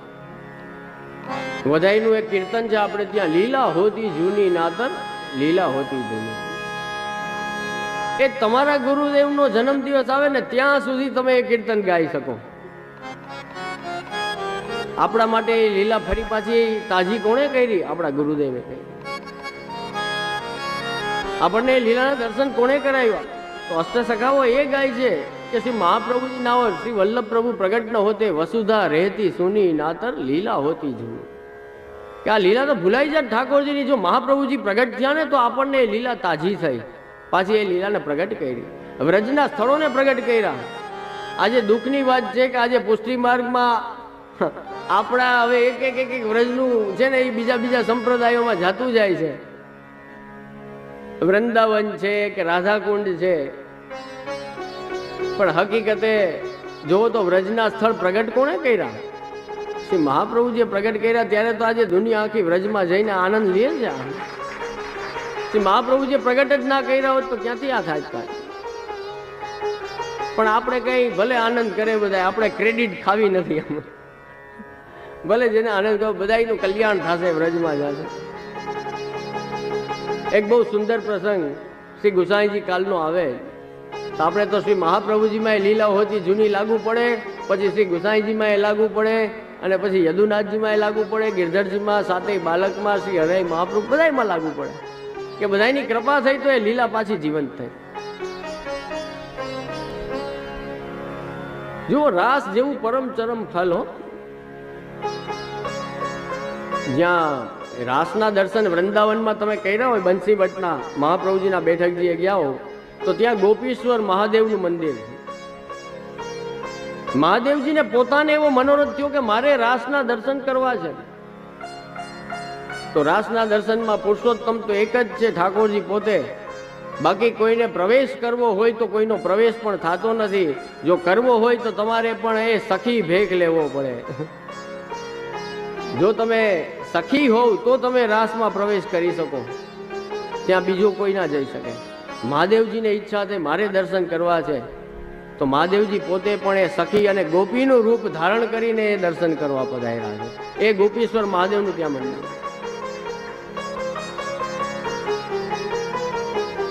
હવે આટલું અઘરું છે ને એ રાસ કે ગમે એને પ્રવેશ ના મળ્યો.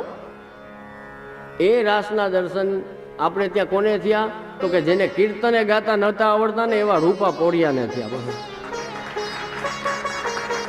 બહુ અદભુત પ્રસંગ છે. કદાચ તમે કોઈ ના સાંભળ્યો હોય તો થોડો આપણે એ સ્મરણ કરીએ. રૂપા જ્યારે નવા ગુસાઈજીની સન્મુખ થયા ને તો ગુસાઈજી આપ પૂછે છે કે રૂપા તને શું કામ આવડે? કોઈ નોકર તમારે ત્યાં આવે નવો તો એને પૂછો ને કે ભાઈ તને કામ શું આવડે? તો રાખી, આ માથે પડે એવો નથી ને. ઘણા હોય નોકર એવા, એ માલિકથી ચડે એવા હોય,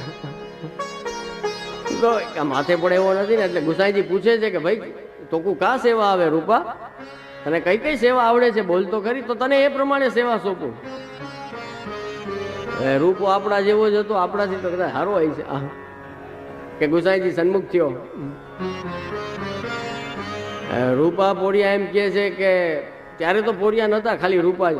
રૂપા એમ વિનંતી કરે ગુસાઈજીને જે કૃપાનાથ મને તો કાંઈ એક કામ આવડતું નથી. તો કે એકેય નહીં? તો કે ના, એકેય નહીં. તો કે કાંઈ સમજમાં ના આવે, સેવા કેમ કરવી, શું કામ કરવું? તો કે ના, કાંઈ આવડતું નથી. હવે ક્યાં રાખવો?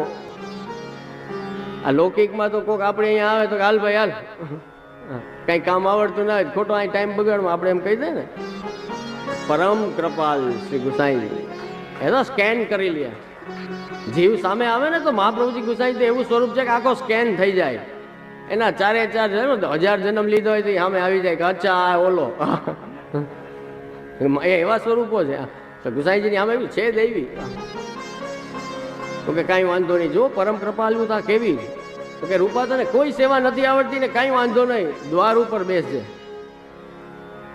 ટાઈમ થાય એટલે મંદિરનો દરવાજો બંધ કરવાનો, ટાઈમ થાય એટલે દરવાજો ખોલી નાખવાનો, બીજી કોઈ કામ તારે કરવાનું નહીં. તો રૂપા કે ભલે, આ તો સહેલું ને સટ. તો કે પાતર ને બધું મળશે ને પ્રસાદ ને? તો હા, એ કઈ ચિંતા કરવા. દરવાજા ટાઈમે ખુલ બંધ થાય તો તારી પાતર બંધ નહીં થાય. દરવાજામાં જો પ્રોબ્લેમ થઈ તો પાતર ને નંગમાં પ્રોબ્લેમ આવે. આ ચોખ્ખી સૂચના. તો કે હા ઠીક છે, હવે તારી ડ્યુટીમાંથી તારે જરાય. હા, તો કે ના, એકદમ બરાબર સમજી ગયો. હા, ટાઈમે ટાઈમ મને ટાઈમ કહી દો, એ ટાઈમે ખુલશે દરવાજો મંદિરનો, બાકી બંધ થઈ જશે. પછી ગમે એ આવે નહીં ખોલવાનું. ઓકે. રૂપા કઈ જાજુ કઈ ઓલા પીએચડી કે કઈ ડિગ્રી વાળા નતા કે એને બહુ જ્ઞાન હોય કે ખબર પડે કઈ. પણ ગોવિંદ સ્વામી ગાતા, અષ્ટસખા ગાતા, શ્રીનાથજીના કીર્તનો સાંભળતા, એ કઈ સંગીતજ્ઞ નતા. પણ બિચારાને એમ થાય કે લે, આ બધા આવું કરે, સરસ સરસ ગાય, તો હું એ થોડુંક ગાઉં. તો રાતના શ્રીનાથજીના દ્વાર ઉપર બહાર બેઠા બેઠા મંદિરના દ્વાર ઉપર એ કંઈક ને કંઈક લલકારે. આપણી ભાષામાં તો લલકારે કહેવાય ને, કાઠિયાવાડીમાં લલકારે. હવે સંગીતનું જ્ઞાન ના હોય, હવે આ જેને આ સંગીત આવડતું હોય ને એની સામે કોઈક બેસુરો ગાય ને એટલે આના માથા ઉપર ઓલા ઘણ પડતા હોય ને. જો જેને સંગીતનું જ્ઞાન નથી ને, સંગીતની ખબર નથી, એ તો એ પોતે એવો જ છે. હા, તો એને કઈ ફરક નથી પડતો. પણ જેને સંગીતના 7 સ્વરનું જ્ઞાન છે, જેને તાલનું જ્ઞાન છે, અહીંયા તાલી, અહીંયા ખાલી, આ સ્વર, કોમલ, નિષાદ, એ બધા જેને જ્ઞાન છે સંગીતનું ને સ્વરનું, એને તો થોડોક પણ બેસુરો જાય એટલે એમ થાય કે અરે આ માથાનો દુખાવો ક્યાં આવ્યો. અમે પેલા સંગીતના જીતુભાઈ કાર્યક્રમ બહુ કરતા પોરબંદરમાં. હવે ત્યાંના રાજનીતિજ્ઞો આવે બધા, તો હવે એને સંગીત આને લેવાનો કે દેવા ભાઈ બધા બેસે મારી પાસે. પછી શોભા મુદગલ એટલે કઈ નાનું નામ નહીં, સંગીતની દુનિયાનું બહુ મોટું નામ, એવી ગાયકી એની. તો કીર્તિ મંદિર અમારા ગાંધીજીની જન્મભૂમિ, ત્યાં એક વખત ગોઠવું અમે. એ કીર્તિ મંદિરમાં સંગીતનો કાર્યક્રમ ગોઠવો. તો અમારા ત્યાંના એક અગ્રણી હતા, એ આવ્યા મારી બાજુમાં જ બેઠા, મુખ્ય મહેમાન તરીકે બધા આગળ બેહાડ્યા. તો ઓલી તો સંગીતમાં પેલા તો આલાપચારી થાય, આ કરીને બધું કેટલું લાંબુ લાંબુ વોકલ હોય. વાદ્ય તો હજી સહન થઈ જાય, પણ ગાયકી ભારી પડે. હા, એના માટે તો તમારે સંગીતમાં કંઈક સૂઝ હોય તો તમે ગાયકીને સહન કરી શકો. હા, 5 મિનિટ ગઈ, 10 મિનિટ થાય એટલે ઓલા ઊંચા નીચા થાય આમ કરીને. એટલે મને સમજાઈ ગયું કે આ બધું, એટલે મેં કીધું તમારે ઉતાવળ હોય ને નીકળવું હોય તો નીકળી શકો છો. કારણ કે મને એમની સ્થિતિ સમજાઈ ગઈ, એટલે મેં કીધું તમારે નીકળવું હોય તો તમે નીકળી શકો છો. કે મહારાજ શ્રી કલાકાર બહુ ઊંચા અને ભાઈ મહેનતે બહુ કરે છે કે પણ બધું ઉપરથી જાય છે. હવે આવી દશા થાય, સંગીત ના આવડતું એટલે આવી દશા થાય. હા, એ કે મહેનત તો બહુ કરે છે કે પણ બધું અહીં ઉપરથી જાય છે, કઈ સમજમાં ઉતરતું નથી. એટલે મેં કીધું તમે ફ્રી છો, આનંદથી જઈ શકો. એટલે આ સંગીત એવું. ગોવિંદ સ્વામી એટલે પ્રકાંડ વિદ્વાન, પ્રકાંડ સંગીતજ્ઞ. અને કોઈને જવાબ ના આપ્યો ત્યારે તો અકબર જેવા, અકબર બાદશાહનું કામ તો આપણા અષ્ટસખાઓ તો કેવા. અકબર બાદશાહે બોલાવ્યા કે કુંભનદાસજીને બોલાવો, તો કુંભનદાસજી કહે છે કે ભક્તન કો કહા શીકરીશો કામ. અને બાદશાહ માગ્યું ને, માગવાનું કહે છે કુંભનદાસજીને કે ભક્તરાજ કુંભનદાસ માગો. હું આખા હિન્દુસ્તાનનો બાદશાહ છું. શું હું તમારી ઉપર બહુ રાજી છું કે તમે આવા સુંદર કીર્તન ને આવું સંગીત તમારું માગો માગો જે માગવું હોય. તો કુંભનદાસજી માગે છે કે બીજી વાર મને આજ પછી કોઈથી બોલાવતો નહીં. આ ખુમારી, આ ભક્તની ખુમારી. મારે શ્રીનાથજીના કીર્તનની સેવા છોડીને તારું મોઢું જોવા આવવું પડ્યું. અત્યારે તો રાજા બોલાવે તો હરખભેર બોલાવે તો પછી એના ઇન્વિટેશન નું સોશિયલ મીડિયામાં નાખી દે કે જે મને બોલાવ્યું. આપણી હાલત તો એવી છે. અરે આ આખા જગતનો આવા કેટલાય જગતનો રાજા છે, એને રીઝવો તો બાકીના બધા રાજા એમને તમારી પાછળ. કુંભનદાસજી પોતે નતા ગયા, એમને બોલાવ્યા હતા. તો આપ એમ કે ભક્તન કો કાં સિકરી સો કામ. ત્યારે ફતેહપુર સિકરી હતી રાજધાની ભારતની, અને ત્યાં રહેતા અકબર. તો કે અમારા ભક્તને શું કામ છે, ભક્તને કઈ પડ્યું ના હોય. અહીંયા રૂપા પણ ભક્ત છે. ગુસાઈજીની આજ્ઞા પર આમાં બરાબર સેવા ચાલે છે, અને રાતના લલકારે છે. મન થાય એમ, મનમાં આવે એમ, જેમ આવે એમ ગાય. ગોવિંદ સ્વામી આવા સંગીતજ્ઞ, એને આવ્યો અવાજ, અરે આ કોણ ભાંભરે છે રાતના. આવી રીતના સુર વગર શ્રીનાથજી બાબા પોઈઢા છે, અને પ્રભુ તો પરમ એને કે ચતુર સુજાન. એમ ઓલું બળતું ઘર કૃષ્ણાર્પણ ના હોય કે ભાવના ભૂખ્યા ભગવાન, ભાવના ભૂખ્યા પછી હું તો જેવું ગામ એવું હાલે. મેં એમ સાવ ના હોય, તમારે પ્રયત્ન કરવાનો કે સારું ગાઈ શકો એમ. આ તો બધું જી આવતું હોય ઠાકોરજી અમે હાલે, એવું નહીં. પ્રયત્ન કરવાનો કે સારું કરી શકીએ.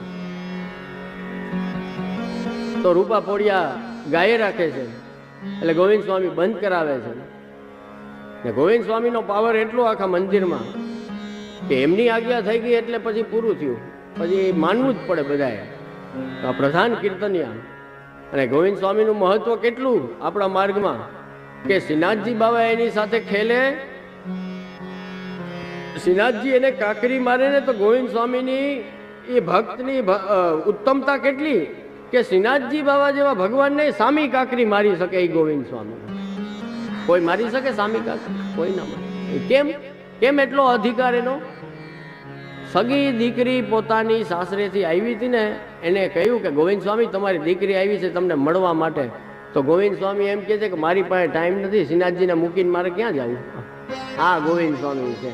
તો શ્રીનાથજી બાબા ખેલે ને એની સાથે. તો પછી અને કેટલો ઊંચો અધિકાર કે હિંડોળાના કીર્તનો આપણે ત્યાં થાય છે ને, ત્યારે પ્રથમ 4 દિવસ ગોવિંદ સ્વામી સિવાય કોઈના કીર્તન નથી થતા. એકલા માત્ર ગોવિંદ સ્વામીના જ 4 કીર્તન બોલાય છે. એ ક્રમ છે પેલા પ્રથમ 4 દિવસ. એટલો બધો અધિકાર છે. અને સર્વોચ્ચ અધિકાર તો એ છે કે ગુસાઈજી પોતે ગિરિરાજજીની કંદરામાં આપ સદેહે આ અહીંયાનું આ બધું ભૂતલની લીલા પૂર્ણ કરી અને પછી પધારે છે ને જ્યારે નિત્ય લીલામાં, ત્યારે સદેહે પધાર્યા છે આપ. અને ત્યારે બીજું કોઈ નતું, પણ કોનો હાથ પકડ્યો તો આ ગોવિંદ સ્વામીનો હાથ ગુસાઈજી પકડીને સદેહે લઈ જાય છે કે હાલો મારી સાથે લીલા. કેટલું સહજ. જેમ આ રૂમમાંથી આપણે બીજા રૂમમાં જાય એમ ગિરિરાજજીની કંદરામાં ગુસાઈજીએ ગોવિંદ સ્વામીની સાથે પ્રવેશ કરી લીધો. આ ગોવિંદ સ્વામી હવે એનો કેટલું વર્ચસ્વ હશે મંદિરમાં.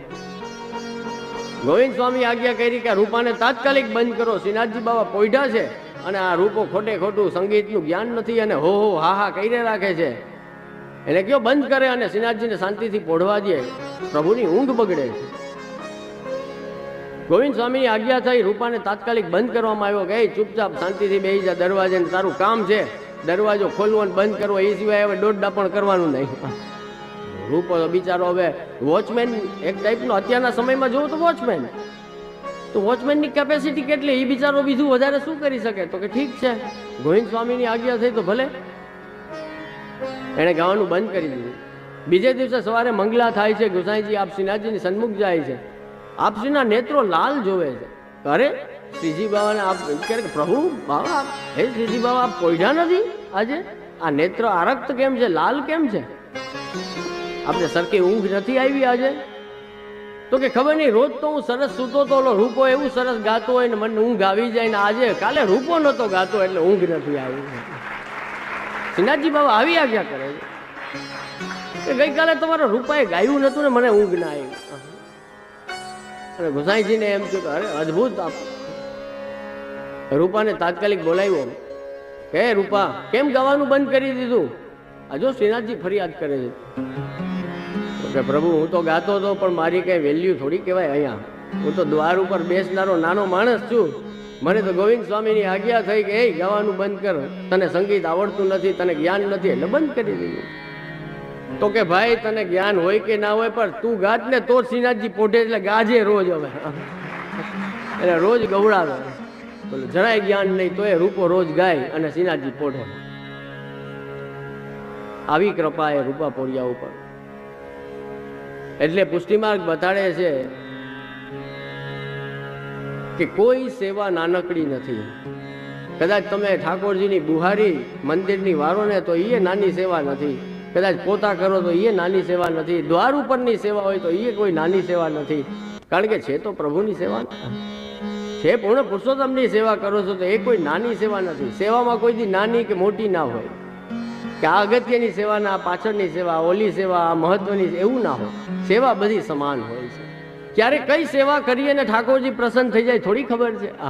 બુહારી વાર્તા હોય ને પ્રસન્ન થઈ જાય ને રોજ શિંગાર કરી કરીને થાકી ગયા હોય તો ના થાય પ્રસન્ન. આ તો એવું છે. તો રૂપા ઉપર કૃપા થઈ છે. રોજ જેવું તેવું આડે ધડ સંગીત વગરનું પણ ગાય છે અને શ્રીનાથજી આનંદથી પોઢે છે.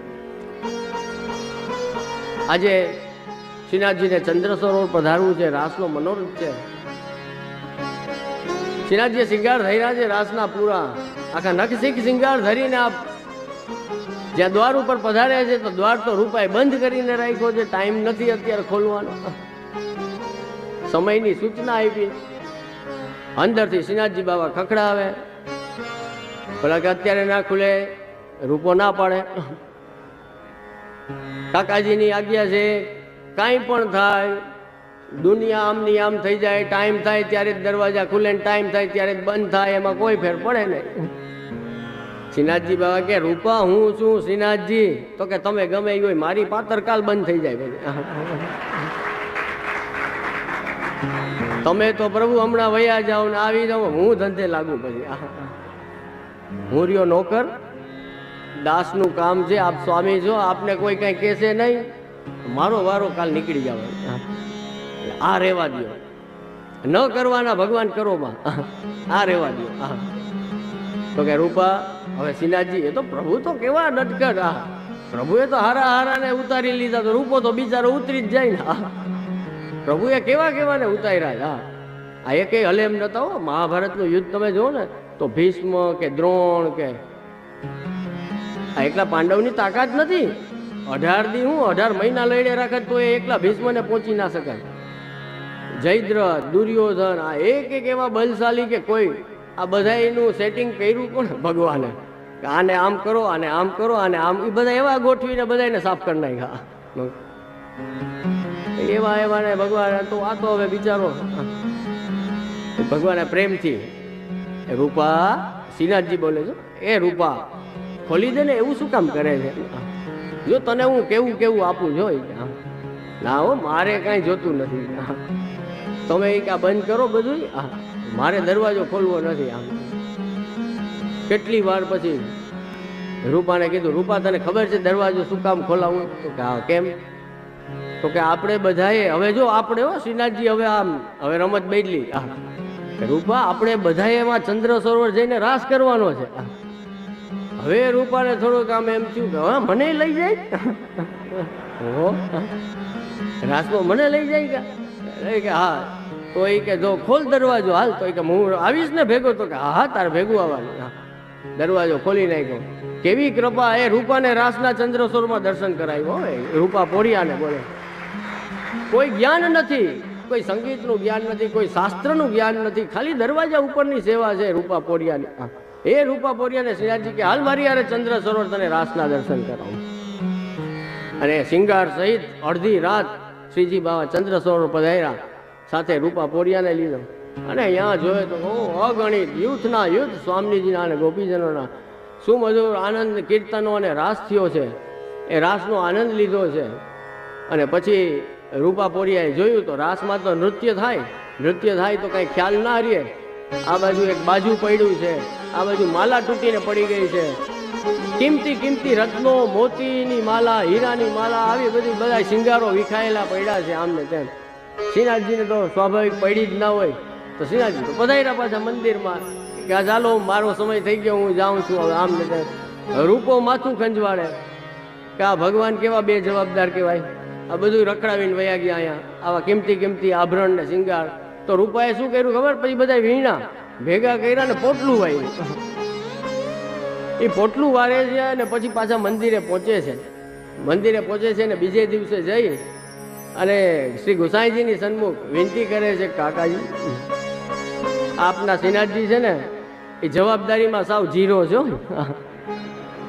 આટલી કે જવાબદારી નથી કે આ બધું જો આ કિંમતી આ શિંગાર બધા આભરણ તમે ધરાવો ને જી, હીરા ને પન્ના ને મોતી ને માણેક ને, આ જરાય જવાબ બધું રખડાવીને આવી ગયા માં ચંદ્ર સરોવર ઉપર. આ ગુસાઈજી કે શું વાત કરે છે, ચંદ્ર સરોવર તું અહીંયા ગયો તો કે હા મને ભેગો લઈ ગયા હતા. અને ખાલી એમ કીધું ને તો ગુસાઈજીની આંખમાંથી અશ્રુ વહેવા માંડ્યો કે ધન્ય છે રૂપા તને, ધન્ય છે તને રૂપા કે તને શ્રીનાથજીએ સાક્ષાત રાસના ચંદ્ર સરોવર જઈને દર્શન કર્યા. આ મારા વાલા પુષ્ટિ માર્ગ છે. કઈ સેવાથી ક્યારે ઠાકોરજી પ્રસન્ન થઈ જાય ને કયું ફલ આપી દે કાંઈ નક્કી નથી. કોઈ સેવાને ન્યૂન અધિક ન માનવી. કોઈ બીજો સેવા કરતો હોય, કોઈ દૂધઘર ધરતું હોય અને આપણે ઠાકોરજીની કૃપાથી સખડી ધરતા હોય તો એમ ન માનવું કે એ તો દૂધઘર વાળો વૈષ્ણવ છે, એની શું વેલ્યુ. અરે ઠાકોરજી કદાચ એની સામે માંગીને દૂધઘર આરોપતા હોય, તારી સખડીમાં માંગતાય ના હોય. ક્યારેય અપરાધ ન કરવો. ઠાકોરજી કહે છે કે મારો અપરાધ કોઈ કરે ને તો મને એટલું દુઃખ નથી થતું. એના તો શાસ્ત્રમાં ઘણા રસ્તા બતાવ્યા છે, પણ મારા ભક્તનો અપરાધ કરે ને તો એ તો મને અહીંયા ખૂંચે રાખે છે. પ્રભુ ભક્તનો અપરાધ ક્યારેય સહન નથી કરતા. આટલું બ્રાહ્મણોનું મહત્વ શાસ્ત્રમાં ભગવાને પોતે બતાવ્યું છે કે બ્રાહ્મણ મારા મુખ સમાન છે. બ્રાહ્મણ આમ કરે. અગ્ર પૂજા થઈ તો એ ઠાકોરજી એમ કહે છે કે પહેલી પૂજા બ્રાહ્મણોની કરો. આટલું મહત્વ અને આટલું બ્રાહ્મણોનું ખેંચ્યું છે. એ ભગવાને દુર્વાસા મુનિ જ્યારે ક્રોધિત થયા ને અને રાજા અંબરીશ એ પ્રભુના પ્રિય ભક્ત, તો એની પાછળ દુર્વાસાએ કૃત્યા છોડી. આ કૃત્યા જઈ અને અંબરીશને સળગાવી દીધી. એ બીજે બધે તો એનું ચાલે, કદાચ શ્રાપ દે ને કૃત્યા છોડે એ બધું. દુર્વાસા મુનિ ક્રોધી બહુ હતા, પણ અહીંયા તો ભક્ત છે સામે અહીંયા ભૂલ કરી ગયા દુર્વાસા આજે કે રાજા અંબરીશ જેવા ભક્તની સામે એને આ કૃત્યા છોડી છે. અંબરીશ તો હાથ જોડીને ઉભા રહી ગયા છે. એને કઈ ફરક નથી. આ ભક્તની તાકાત છે. અમારે ત્યાં શ્રી મદન મોહનલાલ બિરાજે, એ રાજા જયમલજીના સેવ્ય. તો 252 વૈષ્ણવમાં હરિદાસના સંઘથી આ વૈષ્ણવ થયા. એ શૈવ હતા પોતે, અને પોતાના રાજ્યમાં એવું હતું કે વૈષ્ણવની 11 કોઈએ કરવાની નહીં, આવો નિયમ હતો. અને પછી એ હરિદાસ જ્યારે મારવા માટે તલવાર ઉપાડે છે ને ત્યારે હરિદાસ સાવ આમ, પણ એ ભક્તનો જોવો તમે પાવર જોવો ભક્તનો, કે જા તારી તાકાત છે કે મને તું અડીએ શક, એમ જયમલ રાજાને કહ્યું. અને જયમલ રાજાનો તલવાર વાળો હાથ છે ને એ હલતો નથી, એ યાં ને અહીંયા જડ થઈ ગયો છે અને તલવાર હાથમાંથી છૂટી ગઈ છે. અને પછી હરિદાસના સંઘથી એવા વૈષ્ણવ થયા કે મદન મોહનલાલની એવી સેવા કરી, જે અમારી માથે સૌભાગ્યથી બિરાજે છે. એ મદન મોહનલાલની એવી સેવા કરી કે આપ સેવા કરતા કરતા કોકે મંત્રી આવીને કીધું કે રાજા હવે તો બીજા રાજ્યનું સૈન્ય માથે આવી ગયું છે આપણી યારે યુદ્ધ કરવા, લડાઈ કરવા માટે. તો એ રાજા જયમલના પેટનું પાણી હલતું નથી કે અત્યારે તો હું શિંગાર કરું ને મારા પ્રભુને હું ભોગ ધરીશ. જેને જે કરવું એ કરવે, સર્વે ધાર્યું મારા પ્રભુજીનું થશે. હા, કોઈ ચિંતા કરવાની જરૂર નથી. અને પ્રસંગમાં આગળ આવે છે કે રાજા જયમલ પોતે તો ના ગયા, પણ અમારા મદન મોહનલાલ પોતે પધાર્યા તલવાર લઈને હાથમાં. રાજા જયમલનું રૂપ ધારણ કર્યું છે અને એ રૂપ ધારણ કરી અને સામેની સેનાને હરાવીને આવ્યા છે. અને જ્યારે પાછા મંદિરમાં પધારે છે ત્યારે રાજા જયમલને ખબર પડે છે કે અરે મારા માટે મારા પ્રભુએ પોતે પરિશ્રમ લીધો છે. અને ત્યારે આ પરિશ્રમ ભોગ ધરે છે, વિનંતી કરે છે કે પ્રભુ આવું આપ ક્યારેય ના કરતા. મને ઘણા વૈષ્ણવ કાંઈક કહેતા હોય ને કે આપ આમ આપ આમ આમ આમ કરો ને તેમ કરો, આપણે તો આ કાર્ય સરસ થઈ ગયું ને આ કાર્ય સરસ થઈ ગયું. મેં કીધું હું કાંઈ કરતો જ નથી, અમારા મદન મોહનલાલ છે ને એ જ લડવૈયા છે, મારા વતી લડી આવે બધે, મારા વતી એ જ બધે લડી આવે છે. આ એવી લીલા છે.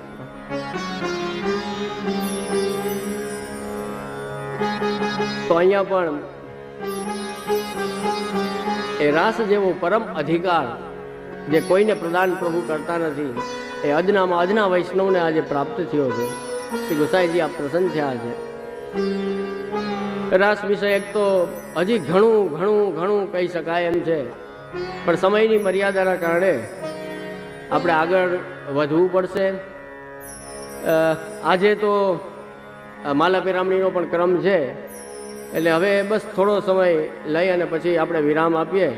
નહીં તો તમને બધાને રાસ કરાવવાનો એક ઈચ્છા હતી, પણ હવે સમયના અભાવને કારણે આપણે રાસનો ક્રમ લઈ શકતા નથી. આગળ કીર્તનનો ક્રમ છે ત્યારે કદાચ આપણે એ રાસનો ક્રમ કરી લેશું.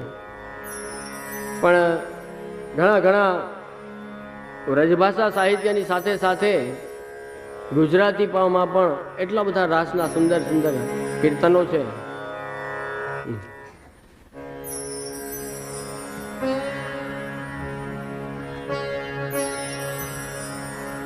એ રાસના સમય પછી એક કડી ખાલી રાસના ભાવની પૂરી પૂર્ણમાસીની લેવી હોય, કારણ કે કીર્તન વગર તો રાસ અધૂરો કહેવાય. એટલે એક કડી ભાવથી ખાલી ગાઈ લે. એ પૂરી પૂરી એ પૂર્યો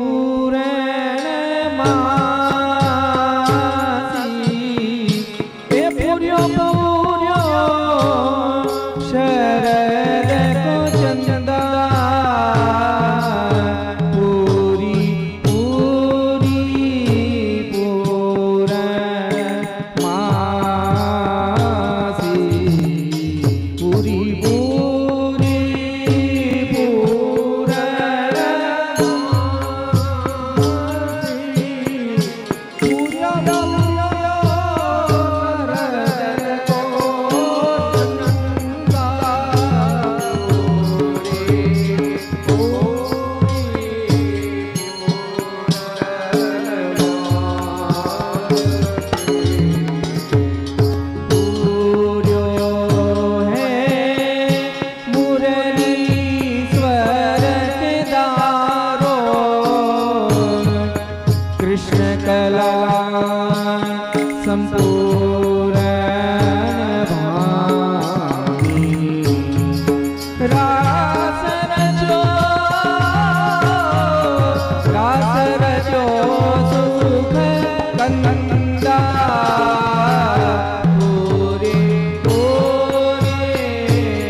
પૂર્ણચંદ્ર એટલે આ લૌકિક ચંદ્ર નતો ત્યાં, જે ઘટે ને વધે એવું તો અહીં થાય આપણે. જ્યાં રાસ વખતે પૂર્ણચંદ્ર છે ત્યાં એક કીર્તનમાં આવે થક્યો ચંદ્ર. ચંદ્ર થાકી ગયો છે, ગતિ ભૂલી ગયો પોતાની, કે આગળ વધવાનું છે મારે, રોકાઈ ગયો. દર્શન કરી ઠાકોરજીના રાસના અને ત્યાં ને ત્યાં રોકાઈ ગયો. ચંદ્રની સ્થિતિ એવી થઈ ગઈ છે. એટલે કીધું થક્યો ચંદ્ર. 6 મહિના સુધી ભગવાને રાત્રિ કરી છે. વ્રજમાં કોઈને ખ્યાલ ના આવે, એને તેમ થાય કે એક રાત પસાર થઈ છે, પણ 6 મહિના જેટલો સમય ચંદ્ર અહીંયા જ બિરાજે છે. એવો એ પણ પૂર્ણ ચંદ્ર, જેમાં કલાની વધઘટ નથી. એનો ચંદ્ર પણ અલૌકિક હતો. તો રાસના ભાવ ને હૃદયમાં ધારણ કરીને આગળ આપણે જઈએ તો આપણે ત્યાં હટરી, દિવાળી અને ગોવર્ધન લીલાના દિવસો આવે. એ આપણને બતાવે છે કે ભાઈ રાસના અધિકારી કદાચ તમે બની જાઓ ને તો એ દીનતા તો પછી એ જોશે જોશે અને જોશે. જો દૈન્ય નહીં હોય, દીનતા નહીં હોય, અભિમાન તો બહુ ઉપરનો શબ્દ છે પણ વ્રજભક્તો માટે વપરાયું છે સૌભાગ્ય મદ. એ સૌભાગ્ય મદ આવી જાય ને તો એ પ્રભુ અંતર ધ્યાન થઈ જાય છે. સૌભાગ્ય મદ કેવો હતો કે વ્રજભક્તોને એમ થયું કે અમારા કેટલા ઊંચા સૌભાગ્ય છે કે આખા આખા ત્રિભુવન ઠાકુર એમ આ બધા ત્રણેય લોકનો નાથ છે એ અમારી સાથે રાસ કરે. આ મજા આવી ગઈ તો એ ઠાકોરજી અંતર ધ્યાન થઈ ગયા. આટલું હવે એમાં એવા લૌકિક અભિમાન કે અહંકાર કોઈ કરે તો એ તો ઠાકોરજી મને એમ જોતાય નહીં હોય. આપણી ભાષામાં કહેવાય શું, થૂકતાય નહીં હોય. આની તો વેલ્યુ જ નથી કાંઈ એમ. જો વ્રજભક્તોથી અંતર ધ્યાન થઈ જતા હોય તો લૌકિક આવા બે કોડીના અહંકારની તો શું વેલ્યુ હોય. હસતા હશે કદાચ મજાકમાં પ્રભુ કે હવે આને એક આટલો પાવર આપ્યો એમાં તો જો આ ફાટી ભાઈ બધું જે આવ્યું છે એમાં હેડ ઓફિસમાંથી આવ્યું છે એટલે માપમાં રહેવાય. હંમેશા માપમાં રહેવાય. જે આવ્યું એની કૃપાથી આવ્યું છે, ત્યાંથી આવ્યું છે. પછી જે હોય આગળ પ્રથમ હટરીનો ભાવ સમજીએ. આપણે પણ મનોરથ કરેલો પ્રથમ દિવસે હટરી કાન જગાય. આપણે જે મનોરથ કર્યા છે એટલું ખાલી થઈ જાય બસ મારો એવો પ્રયત્ન છે કે આપણા ત્રણેય મનોરથની ભાવના આવી જાય એટલે આપણો મનોરથ પૂર્ણ. પછી આગળનું બાકી ઠાકોરજી જ્યારે સહયોગ કરાવે ત્યારે પછી લેશું. હટરીની ભાવના બહુ સુંદર છે. એક ભાવ તો એવો છે કે કેટલાય બધા યુથ સ્વામીજીઓના ગોપીજનોના ઠાકોરજી હટરી માંડીને બેઠા છે. તમે જેમ દુકાન ખોલો જ ને બધા સવારે, જે વેપારી હોય એને લાગુ પડે, આ દુકાન ખોલો છો જે સવારે, એમ ઠાકોરજી એ દિવાળીના દિવસોમાં હાટ માંડી છે, પોતાની દુકાન ખોલી છે કે આવું બધા મારી પાસે જેને જે જોઈએ એ હું આપું. અને એક એક ગોપીજનો આમ આગળ ખરીદી કરવા જાય છે, કંઈક લેવા જાય છે તો પાછળ ગોપીજનો છે ને એને ઠાકોરજીના દર્શન નથી થતા એટલે ઘણી એકબીજાને કહે છે હટરી હટરી હટરી મોકું દર્શન કરને હે. આ હટરીની ભાવના છે. આ બધા દર્શન કરવા માટે એક થી એક આગળ જાય છે.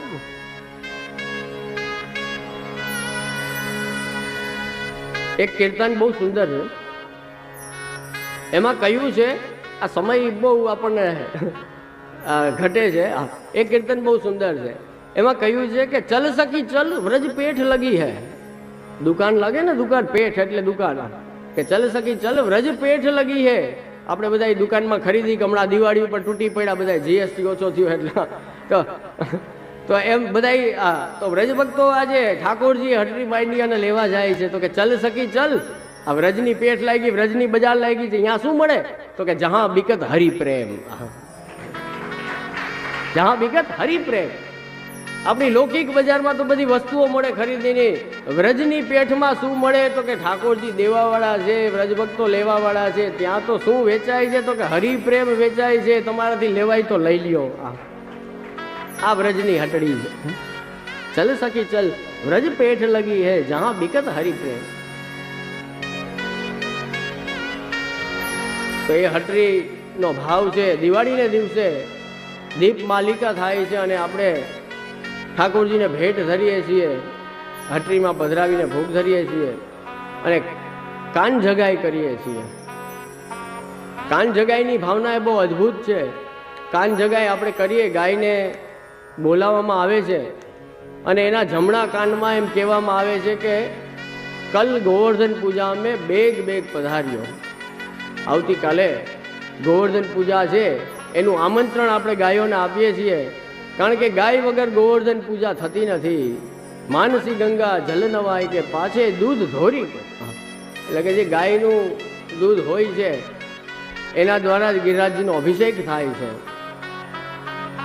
આપશ્રી એટલા ભાવિત છે ગિરિરાજ બાબા કે દરરોજ આપણે દૂધથી સ્નાન કરાવતા રહીએ તો આપનો શ્રમ દૂર થાય છે. એટલા દ્રવિત છે આપ.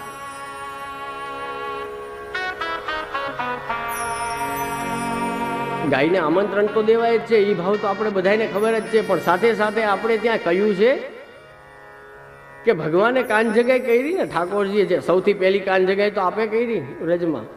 તો ઠાકોરજીએ કાન જગાઈ કરીને ગાયને બોલાવ્યા ને તો ગાયના જમણો કાન. હવે કાનના એમ કે કાન છે ને, કાન એમાં ઇન્દ્રનો વાસ છે. હવે ભગવાને ઇન્દ્રની પૂજા બંધ કરાવી, ગોવર્ધન પૂજા ને ગોવર્ધન યાગ કર્યો, અન્નકૂટ ધરવાનો છે. તો ઠાકોરજીએ ગાયને બોલાવીને એના જમણા કાનમાં એને તો આમંત્રણ આપ્યું જ, પણ સાથે સાથે ઇન્દ્રને મેસેજ આપ્યો કે દેવતાઓના ઇન્દ્ર, આપણી ભાષામાં કહીએ તો ચેલેન્જ. ઇન્દ્રને ચેલેન્જ આપી છે ભગવાને કે કાલે અમે ગિરિરાજ બાબાની પૂજા કરશું ને અન્નકૂટ ધરશું, તારાથી થાય કર લેજે. આ કાન જગાય, કાન જગાય આને કહેવાય. હા, કે ઇન્દ્ર તારાથી જે થતું હોય ને એ કર લેજે, કાલે આ બાપને અમે બધું કરશું. આ કાન જગાય. અને બીજે દિવસે ભગવાને પોતે ક્રમ બતાવ્યો, બડે રણકુ આગે ગિરધર શ્રી ગોવર્ધન પૂજા. બધા ભાવના કેટલા કીર્તનો. ઇન્દ્ર, આ બધી કથા તો તમને સુવિદિત છે જ, વાંચેલી જ હશે અને સાંભળેલી જ હશે. થોડો ખાલી એનો આનંદ લઈએ ગોવર્ધન લીલાનો, કારણ કે શરણાગતિની લીલા છે. પ્રભુએ પોતાના પાસે બોલાવ્યા છે બધાને, આજ્ઞા કરી છે કે બધા આપણા ગોવર્ધનની પૂજા કરો. એનાથી એક મેસેજ આપ્યો છે કે આપણા પર્વતો, આપણા વન, આપણા વૃક્ષો, આપણી ગાય, આપણી નદી, આ બધું કિંમતી છે, આનું સંરક્ષણ કરો. 5000 વર્ષ પહેલા ઠાકોરજી આ બધું પોતે કરીને બતાવ્યું કે તમે તમારું આ બધાનું રક્ષણ કરજો. આપણી નદીઓ કિંમતી છે, આપણા પર્વતો કિંમતી છે, આપણા વન ઉપવન કિંમતી છે, આપણા વૃક્ષો કિંમતી છે.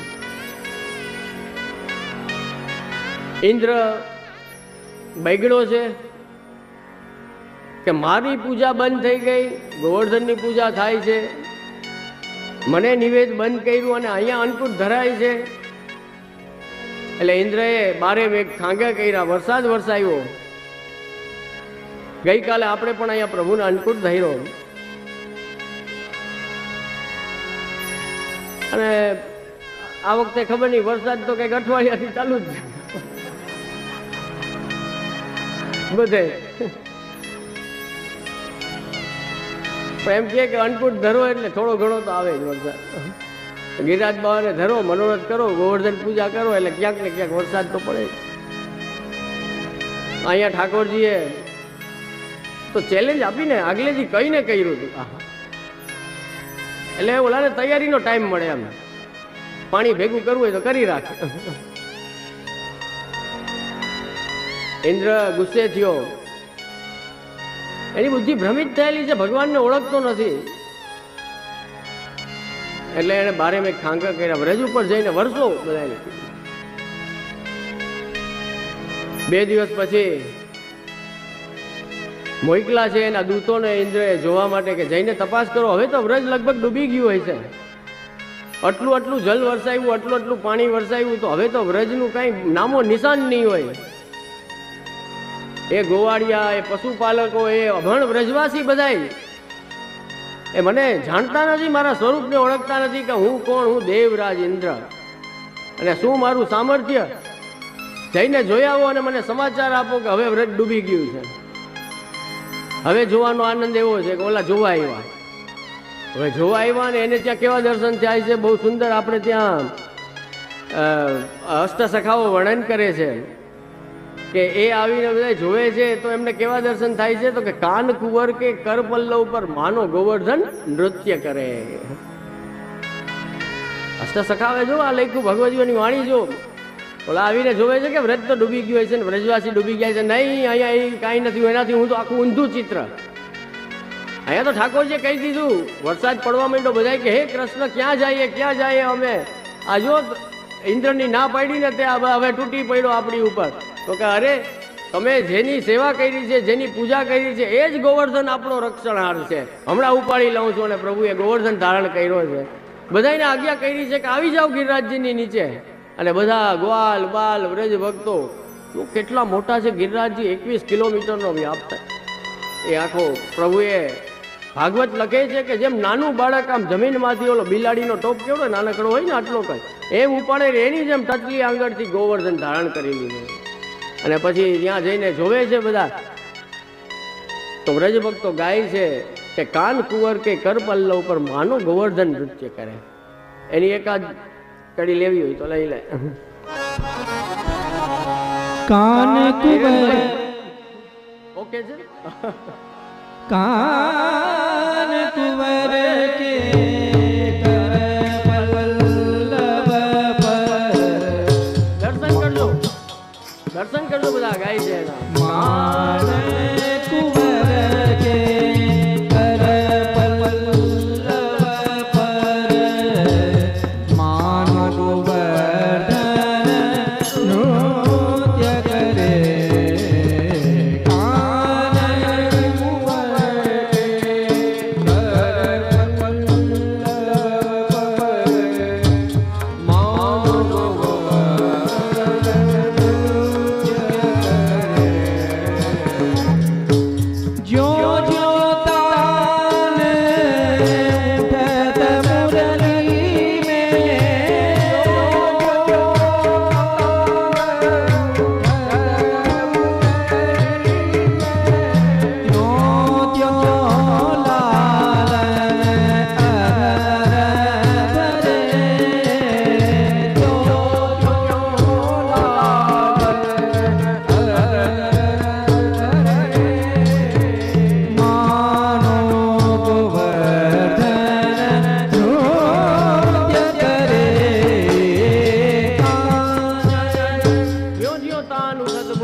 આપ જેવી જેવી મુરલીમાં તાન છેડે છે એવા એવા ગિરિરાજ બાવા નાચે છે. આવા દર્શન એ લોકો જઈને જોવે છે. ત્યાં તો ઇન્દ્રને કે કોઈ દુખી નથી, બધા જલસા મારે છે, કોઈ એકેય ડૂબ્યો નથી કે. એક બીજા કીર્તનમાં આવે છે કે ગો સુત શૃંગ ન ભીનો, 7 દિવસ સુધી પાણી વરસાવ્યું પણ ગાયનું શિંગડું ભીનું ના થયું. ઇન્દ્ર થાકી ગયો વરસાવીને કોઈ કઈ થતું નથી. આગળ કીધું છે મેઘ મૃદંગી મૃદંગ બજાવટ, દામિની દમક માનો દીપ જરે, ગ્વાલ તાલ દે નાચે ગાવે ગાયન કે સંગ સ્વરજુ ભરે. ગાય આનંદિત થઈને સ્વર ઠાકોરજીના વેણુમાં ગાય પણ પોતાના સ્વર મિલાવે છે. ગ્વાલ બાલ નાચે છે, આનંદિત છે. ઓલા બધા દર્શન કરે છે. જે તસીસ સકલ ગોપીજન બરસા કો જલ અમિત જરે. બધા રક્ષણ તો થઈ ગયું છે. હવે જે જલ આજુબાજુ પડે છે એ તો શું થાય છે, તો એ તો ઉલટાનું જેને કહેવાય ને સુંદર વાતાવરણ બનાવી દીધું છે કે આનંદથી બધો જલ પડે છે આજુબાજુ. અમે વરસાદમાં ભીના થાવ ને ડૂબો તો તકલીફ થાય ને. સરસ ઝરોખામાં બેઠા બેઠા જલ પડતું હોય તો આનંદ આવે કે વાહ કેવો સરસ વરસાદ પડે.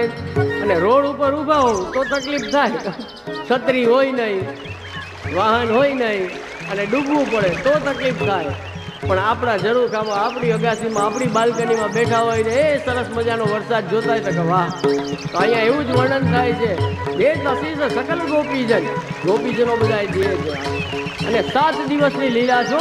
કોઈને એમ થાય કે 7 જ દિવસ કેમ, 8મો દી કેમ નહીં, તો 7 દિવસ એટલે કે 7 વાર આપણે છે. અઠવાડિયાના 7 વાર, સપ્તાહમાં 7 દિવસ હોય છે. દરેકના જીવનમાં 7 વાર છે. 8મો વાર આવે એ રવિ થી પાછો રવિ, બરોબર ને, એ જ આવે છે. સોમ મંગળ બુધ ગુરુ શુક્ર શનિ. તો સપ્તાહમાં હોય 7 દિવસ. ઠાકોરજીએ ગિરિરાજી ધારણ કરીને કહ્યું કે તમારા સુખ દુઃખ, તમારું લૌકિક અલૌકિક બધોય 7 દિવસનો ભાર હું ઉપાડી લઉં છું, ચિંતા કરો માં. એ બધોય ભાર હું ઉપાડું છું એમ ગિરિરાજ બાવાને ધારણ કરીને આપ પ્રતિજ્ઞા લે છે. એટલે 7 દિવસ સુધી આપ ધારણ કર્યો છે ગિરિરાજ. એટલે કીર્તનમાં તો યહ અદ્ભુત અવસર કીર્તન નંદદાસ કે દુઃખજુ હરે. એનાથી એક કીર્તન સમજી શકાય કે આપણા સુખ દુઃખ બધું પ્રભુ પોતે ધારણ કરી લે છે, પોતે એનો ભાર ઉપાડી લે છે. આપણા કર્મોના કેટલા ભાર હોય છે, દોષના કેટલા ભાર હોય છે, પણ પુષ્ટિ પ્રભુ એવા કૃપાળુ છે કે તમે એમના શરણે જાઓ, ગિરિરાજ બાવાના શરણે જાઓ તો તમારો બધોય ભાર 7 દીનો એ ઉપાડી લે છે. પ્રભુ પોતે ધારણ કરી લે છે. એટલે કહ્યું છે કે આ અનન્યતા નો અવસર છે ગિરિરાજ બાવાના શરણે જવાનો. हमारो देव गोवर्धन रानो, પછી અન્નકૂટ ધરીએ છીએ કે અમારો દેવ ગોવર્ધન રાનો। કોઈ કહેતા હોય કે તમારા ક્યાં દેવી ને ક્યાં દેવ ના ને તે, અમે અમારા ભીતરિયાને કહે કે ભાઈ અન્નકૂટ હરખો કરવાનો છે, તમે બધા જે કઈ નિવેદ ને આન તેન હવન ને કરતા હોય ને અમારું માનો, જે માનો એ અમારું આ છે, અમારો દેવ ગોવર્ધન ને એનું અન્નકૂટ ધરીએ ને એમાં અમારા આખા વર્ષનું બધું આવી ગયું। એટલે કહે છે કે વૈષ્ણવે ક્યારેય ભલે આપણે વિવેકથી એમ કહીએ કે 4 દુના, પણ એ અન્નકૂટનો ક્રમ કરવો જ જોઈએ। અને વ્રજવાસીઓએ જે ગાડાના ગાડા સામગ્રીના ધૈર્યા હતા એની સામે તો આપણા 4 દુના જ છે ભાઈ, ગમે એટલું કરી લઈએ તો એ 4 દુના જેવું જ છે। ઓલા તો ગાડાના ગાડા ભરાય એટલું। ગિરિરાજજી સામે ગિરિરાજજી જેટલો જ અન્નનો કોટ થયો હતો, એવી તો ક્યાં ત્રેવડ છે આપણી એવા અન્નકોટ કરવાની। તો આપણે તો 4 દુના જ ધરીએ છીએ।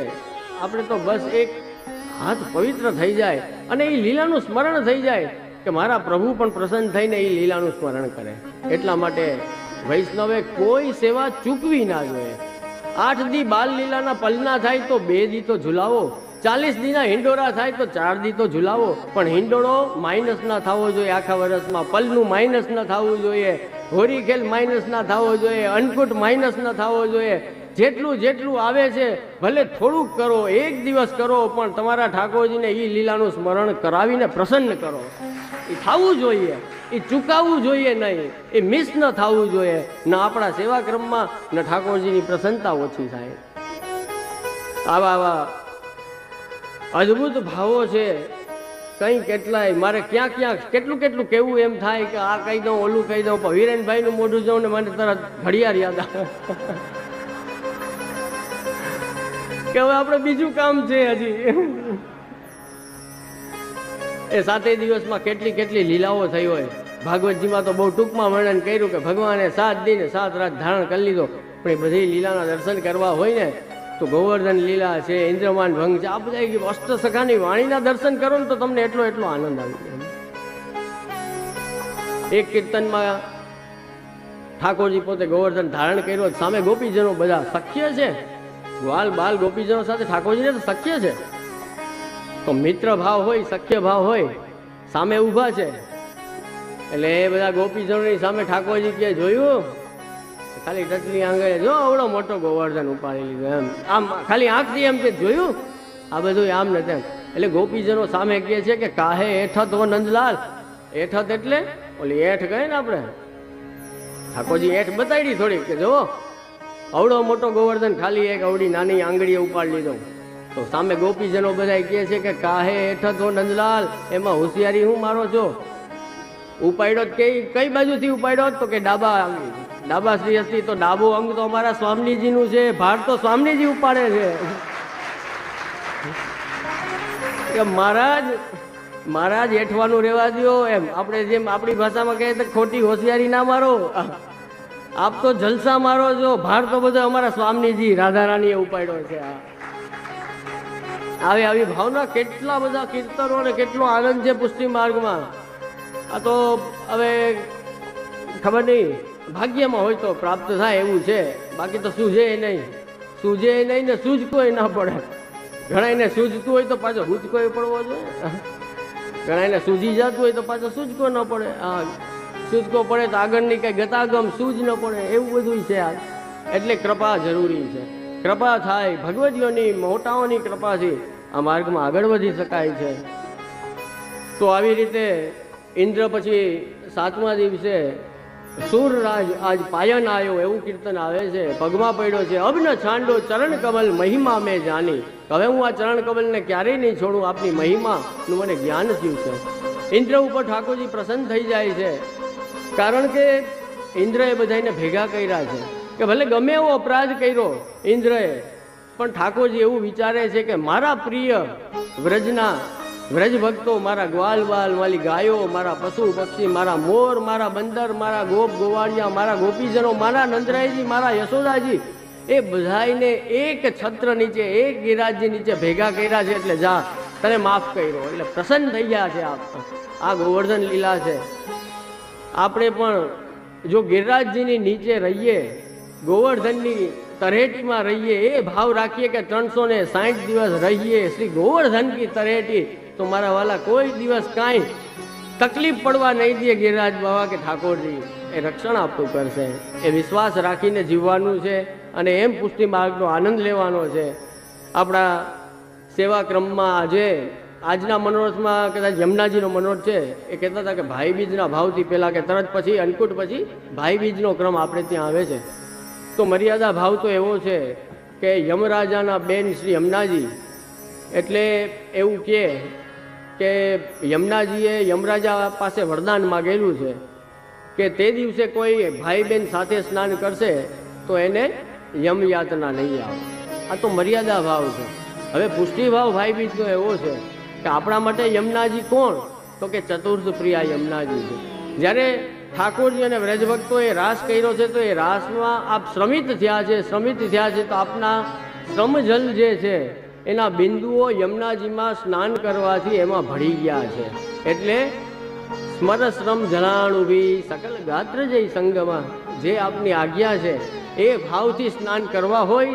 ઘણા પૂછતા હોય ને કે જે સ્નાન કરીએ તો આપણા માટે જો યમુનાજીમાં સ્નાન કરવા હોય તો એનો પુષ્ટિ ભાવ એ છે કે સ્મર શ્રમ જલાણુભી સકલ ગાત્ર જય સંગમાં. એ ભાવથી અગર ડૂબકી મારવી હોય કે ઠાકોરજી અને વ્રજભક્તોનું શ્રમ જલ આમાં એ શ્રમ બિંદુ આમાં ભળેલા છે તો એ ચતુર્થ પ્રિયા એ તુર્ય પ્રિયા યમુનાજીનું આધિ ભૌતિક નદી સ્વરૂપ કે આધ્યાત્મિક તીર્થ સ્વરૂપ નહીં પણ ચતુર્થ પટરાણી સ્વરૂપ જે પ્રિયા છે સ્વામીજીના પ્રિય સંગ રંગ ભરી કરી કલોલે એ શ્રી યમુનાજી છે. એ મારી ઉપર કૃપા કરે ને મને આપના જેવો બનાવે, મને કૃષ્ણને લાયક બનાવે, પ્રભુને લાયક મારો દેહ કરે. જ્યાં લૌકિકથી ભરેલો દેહ છે એને પ્રભુને લાયક બનાવે. એવા ભાવથી અગર સ્નાન કરવું હોય તો કરો. બાકી ઓલું તો તમને એમ કહું, અગર યમયાતનાની બીક હોય ને તમને તો એ તો મહાપ્રભુજીએ યમનાષ્ટકમાં નજાતું યમયાતના ભવતી તે ભય પાનત કે તમે બધા અલૌકિક માતારૂપી યમુનાજીના સંતાનો છો, પછી શું ચિંતા કરો છો? એકવાર ખાલી યમુનાજીનું પાન કરો ને તો એ તમને યમ નહીં આવે આડો, કે યમદૂત નહીં આવે, યમ યાત્રા નહીં આવે. એટલે વૈષ્ણવે આવા બધા વિચાર ન કરાય. આપણે તો ક્યાંનો ભાવ છે ને આપણે બધા હજી યમ યાતનાથી ડરીએ. એટલા બધા પાપ કરો કે બીવું પડે. હા, તો પાપ મૂકી દો મારા વાલા. નકામો પાપનો ભાર માથે આવશે. એટલે પુષ્ટિ માર્ગ રૂપી રનવે છે ને જે એને ટેક ઓફ કરવું હોય ને પ્લેનને તો સરસ રનવે સારો જોઈએ. એમ સત્કર્મો સારા બનો, સારા વ્યક્તિ બનો એવો રનવે તૈયાર થાય ને તો એમાં વૈષ્ણવી જહાજ આપણું જો આમ પછી ટેક ઓફ કરે સરસ મજાનું. સમજા? બેસ સારો જોઈએ. તો આપણે ત્યાં આજના યમુનાજીના ભાવનો મનોરથ કરશું આપણે. તો આવી ભાવનાઓ બધી છે. હવે સમય બહુ થઈ ગયો, તો રોજ જેવું થતું જાય છે. એટલે હવે મારે ગંભીરતાથી આ વિચાર કરવો પડે કે આપણે માલા પેરામણીનો પણ ક્રમ છે. તો અહીંયા સુધી આપણે દિવાળી, અન્નકૂટ અને ભાઈબીજ સુધીનો ક્રમ યથામતી મારી મતિ પ્રમાણે મને જે મહાપ્રભુજી ગુસાઈજીની કૃપાથી જે કાંઈ સમજાણું કે સૂઝ્યું કે મોટાઓ દ્વારા પ્રાપ્ત થયું છે એનું થોડું ઘણું મેં આપ લોકો સાથે ખાલી શેર કર્યું છે. અને આપ લોકોને કદાચ થોડું ઘણું મહાપ્રભુજીની કૃપાથી ઉતરવું હોય મગજમાં ને પછી હૃદયારૂઢ થાય તો ચોક્કસ આવતીકાલે જ્યારે સેવા કરવા જાશો તો જે ભાવ જાણ્યા છે ને સમજ્યા છે એ તમને કદાચ થોડા ઘણા કામ લાગે સેવામાં. તો પણ હું મારું આ 3 દિવસ આવું સફળ માનીશ કે એક વૈષ્ણવ પણ એને સેવામાં આનંદ આવવા માંડે, એને સેવામાં પ્રસન્નતા થાય અને મહાપ્રભુજી ગુસાઈજી જેવા ભાવથી વૈષ્ણવ પાસે સેવા કરાવવા માગે એવું થોડું ઘણું પણ આપણા દ્વારા સેવા થઈ જાય. અને ક્યાંક ભલે રોજ તો ના થાય, અઘરું છે મારો વાલાને રાજી કરવો, પણ ક્યાંક કોક સેવાથી પ્રસન્ન થઈ જાય તો તેથી માનજો કે આજ પરમ ભાગ્ય કે ઠાકોરજી આપણી સેવાથી પ્રસન્ન થઈ ગયા. તો વધારે સમય નહીં લેતા અમારા વીરેનભાઈને, એમના પૂરા પરિવારને, આજે વલ્લભભાઈને પણ ખૂબ યાદ કરું. તો કેટલાય સંસ્મરણો છે, નાનપણથી મળેલા છીએ અમે. ખૂબ બધી સાત્વિક, એકદમ સાત્વિક જીવન એમનું. ક્યારેય કાંઈ બહુ બોલે નહીં, એમને ધરાર બોલાવવા પડે. અમારા આ બધા કલ્યાણપુર વાળાને તો બધાને ખબર હશે. તો એવા સાત્વિક જીવન જીવવાવાળા આવા વૈષ્ણવ હતા અને ખૂબ ભાવનાવાળા, ખૂબ સેવા કરવાવાળા. અને એ જ આજે જુઓ તો આ બધું રોપીને ગયા છે. જુઓ આ સંસ્કારનો વારસો વિરેનભાઈને અને એમના પરિવારને સોંપીને ગયા છે કે આજે પણ એનો પરિવાર એટલો જ હરિગુરુ વૈષ્ણવના સાનિધ્યમાં છે અને સેવામાં છે અને સેવા કરી રહ્યો છે. એ વાતનો ખૂબ ખૂબ આનંદ છે. એમને ખૂબ હૃદયથી અભિનંદન અને આશીર્વાદ આપું છું. એમના સમગ્ર સોનેચા પરિવારને અમારા કોઈ બાકી ન રહી જાય, બધાએ જ્યાં સામે બેઠા છે એ બધાએ એ સમગ્ર પરિવારને હું ખૂબ ખૂબ હૃદયથી અભિનંદનના આશીર્વાદ આપું છું કે આપના ઉપર ઠાકોરજીની આવીને આવી કૃપા રહીએ, વરસતી રહીએ અને સેવાનો જે ભાવ છે આ ભાવાના આવા કરતા રહ્યો. આ જે દીકરીઓ છે કે જે બહેનો છે સોનેચા પરિવારની, એને વળી એમ થાય કે અમે ના આવીએ તો સોનેચા પરિવાર તમે આવી ગયો, ઇન્ક્લુડિંગ યુ. એમ તમને બધાને સાથે ગણું છું એટલે બધા આવી જાઓ. હા, તો એ હવે એમ કહી દો કે મેઘજી બાપાનો પરિવાર, બરોબર ને? અરે હવે તો કલ્યાણપુરમાં માજીના મનોરથમાં હું ને વિશાલ બાબા હતા, એટલે અમારા પ્રભુદાસભાઈ મનોરથ કર્યો, ખૂબ આનંદ આવ્યો. કલ્યાણપુરમાં ખૂબ મોટા પાયા ખૂબ આનંદથી મનોરથ થયો હતો.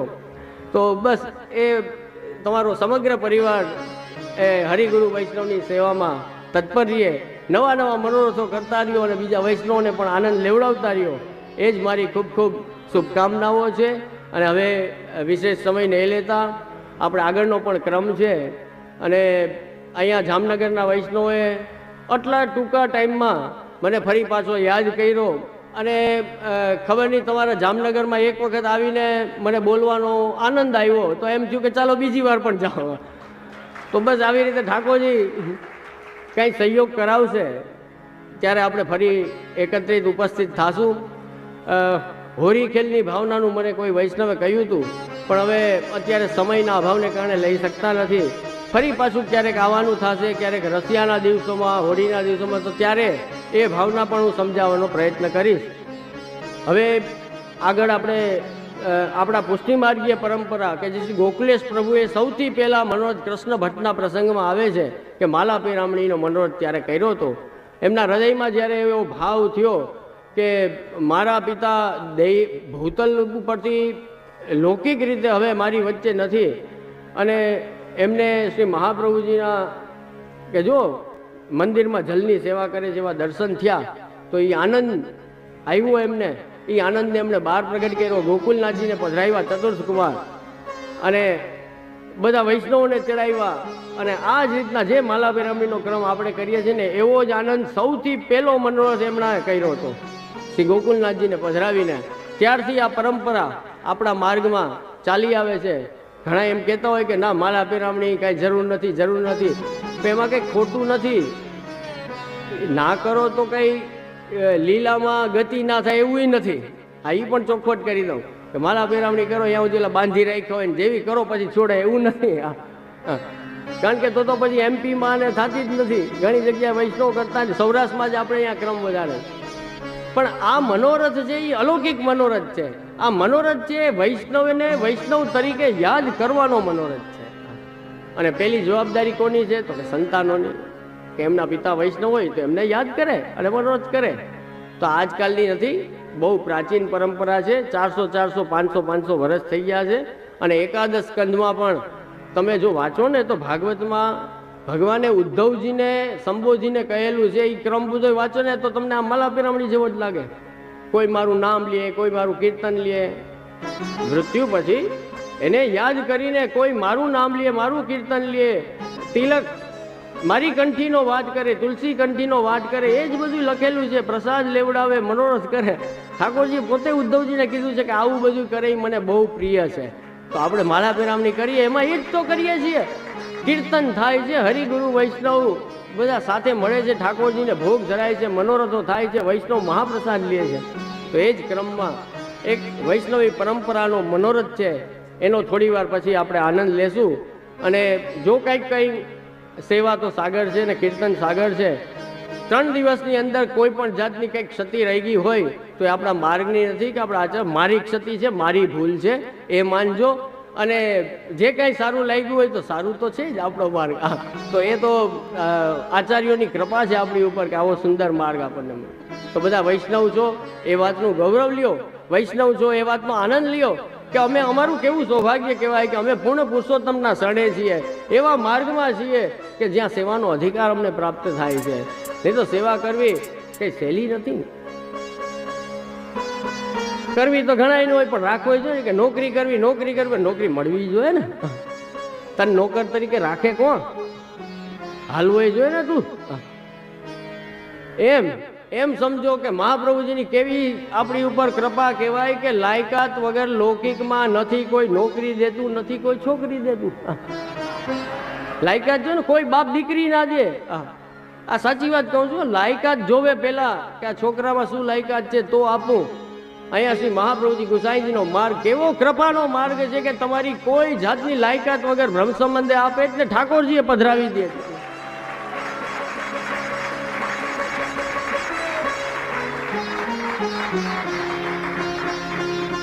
એનું ગૌરવ રાખો કે હું કાંઈ નથી, મારામાં કાંઈ નથી, પણ હું જેનો ભાગ છું ને એ પરંપરા તો જો કેવી સમૃદ્ધ છે, કેટલી મોટી છે, કેટલી વિશાળ. તો શ્રી મહાપ્રભુજી ગુસાઈજીનું સ્મરણ રહીએ, આપણા સેવ્ય પ્રભુનું સ્મરણ રહીએ અને આપણું જીવન અલૌકિક બને, સેવાના અવસરો આપણને મળતા રહે, એવી ખૂબ ખૂબ અનંત શુભકામનાઓ સાથે સત્સંગને વિરામ. બોલો શ્રી વલ્લભાધીશ કી જય. બોલો શ્રી વસંતરાય પ્યારે કી જય. બોલો શ્રી કૃષ્ણરાય પ્યારે કી જય. જય